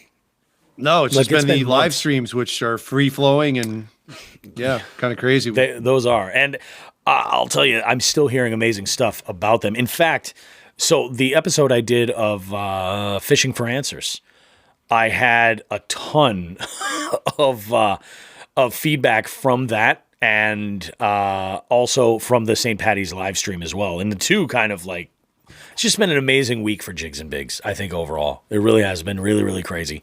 Very, very appreciative of every single one of you guys that are, made it this far and listen and check out the live feeds and everything. You guys are all awesome. Derek's jumping on here. Oh, here we go. Great show, guys. Sorry I jumped on a bit late. Got lost in the sauce working on a little project for Sean. I'm sure you know what this is all about, Sean. Yes. Derek and I are... I'm just gonna blow this up right now. Derek and I have a covert ops meeting at Bar Taco this week. There's a drop happening. Okay. Oh. I'm not gonna say from who to who. A drop. There's an item being dropped. This is gonna be some sort of a crazy drug deal type drop. That I get it. You degenerate bastards. I get it. No, you don't get it. This is. So one of us has skills, the other needs. Oh. There's some shit happening here. Interesting. Yeah, but okay. And the place, the middle ground is where the ducks roam. Where the ducks are scared and the tortillas are soft. Yes. Yeah. So, we got to do what we got to do. No, it's fair. I can get behind that. Yeah. I'll tell you what it is after. It's not for the public. Nice. It's Roadkill Nick jumps in. This is why I love this dude. Ketamine. Yes. Indeed. That's it. No, that's Cody. 2 weeks later is coming up for a different. It's a whole other. All right. If Cody's listening, okay. Possums, ketamine, and the TSO. The TSO. Okay. I bet you he's got one. I think he can do it. Possums, ketamine, and TSO. It'd be like, one time I was at the airport. Oh my God. I was going to this rave at the airport. No, there's no rave involved. He doesn't need a rave. It's Cody. Oh, it's like, it's I went and got some coffee, randomness. pounded some Special K. I don't think that's what they mean, Cody's like, hey, I'll do my breakfast cereal, you do yours. Yeah. I woke up, had a coffee, some Special K. Man, nobody eats that cereal. Wasn't the cereal. Oh. All right. I love it. What happens if we get Nick and Cody together? Does the world explode? Oh my goodness. Yeah, I think so. Is one the key master and one the gatekeeper? I don't even know what's happening. This show, I've said it before about fishing for answers, but this show, violently off the rails. This show, which is par for the course because of our interview segment, and I mean what the sheer abundance of value that we brought to the listening audience with our lists. You say value, I say fuckery.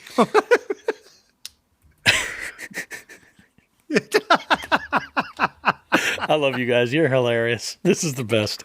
All righty, guys. Have yourselves a good one. Get out there and get on some fish. This is a great time to kind of get your head right for April, Chronic Trips, and sort of like, the countdown is on. Like, tournament season's here, and get ready for May, because May is going to be huge. I'm expecting a lot. In fact, as I'm editing the show, I'm going to start putting together some graphics so that we can start doing a big promotional push for this tournament that's happening in May, and it's going to be fantastic, and hope to do some great stuff for make Massachusetts fishing spots great again. And if actually, before we wrap up, if you guys listen to that interview we did with Brian and Brett from Make Massachusetts Fishing Spots Great Again, go ahead and get in touch and let us know if they had any kind of like influence or anything like that on you maybe starting up something similar in your area to kind of like improve your waterways and improve the environment where people want to recreate. That would be, amazing. So let us know. Are we at least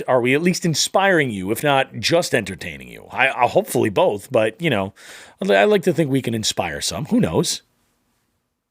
Who knows? All right, cool. Have a great one, everybody. Take good care of yourselves. We'll see you in 7 days. Go out there and catch some dang fish. Read the damn rules. Tight life.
If you want to win the game, you gotta take good aim and get the most marbles with your hippo. Playing Hungry, Hungry Hippos. Hungry, Hungry Hippos. Hungry, Hungry Hippos is the name of the game, and whoever hippo gets the most marbles wins. Playing Hungry, Hungry Hippos. Hungry, Hungry Hippos. Hungry, Hungry Hippos from Hasbro.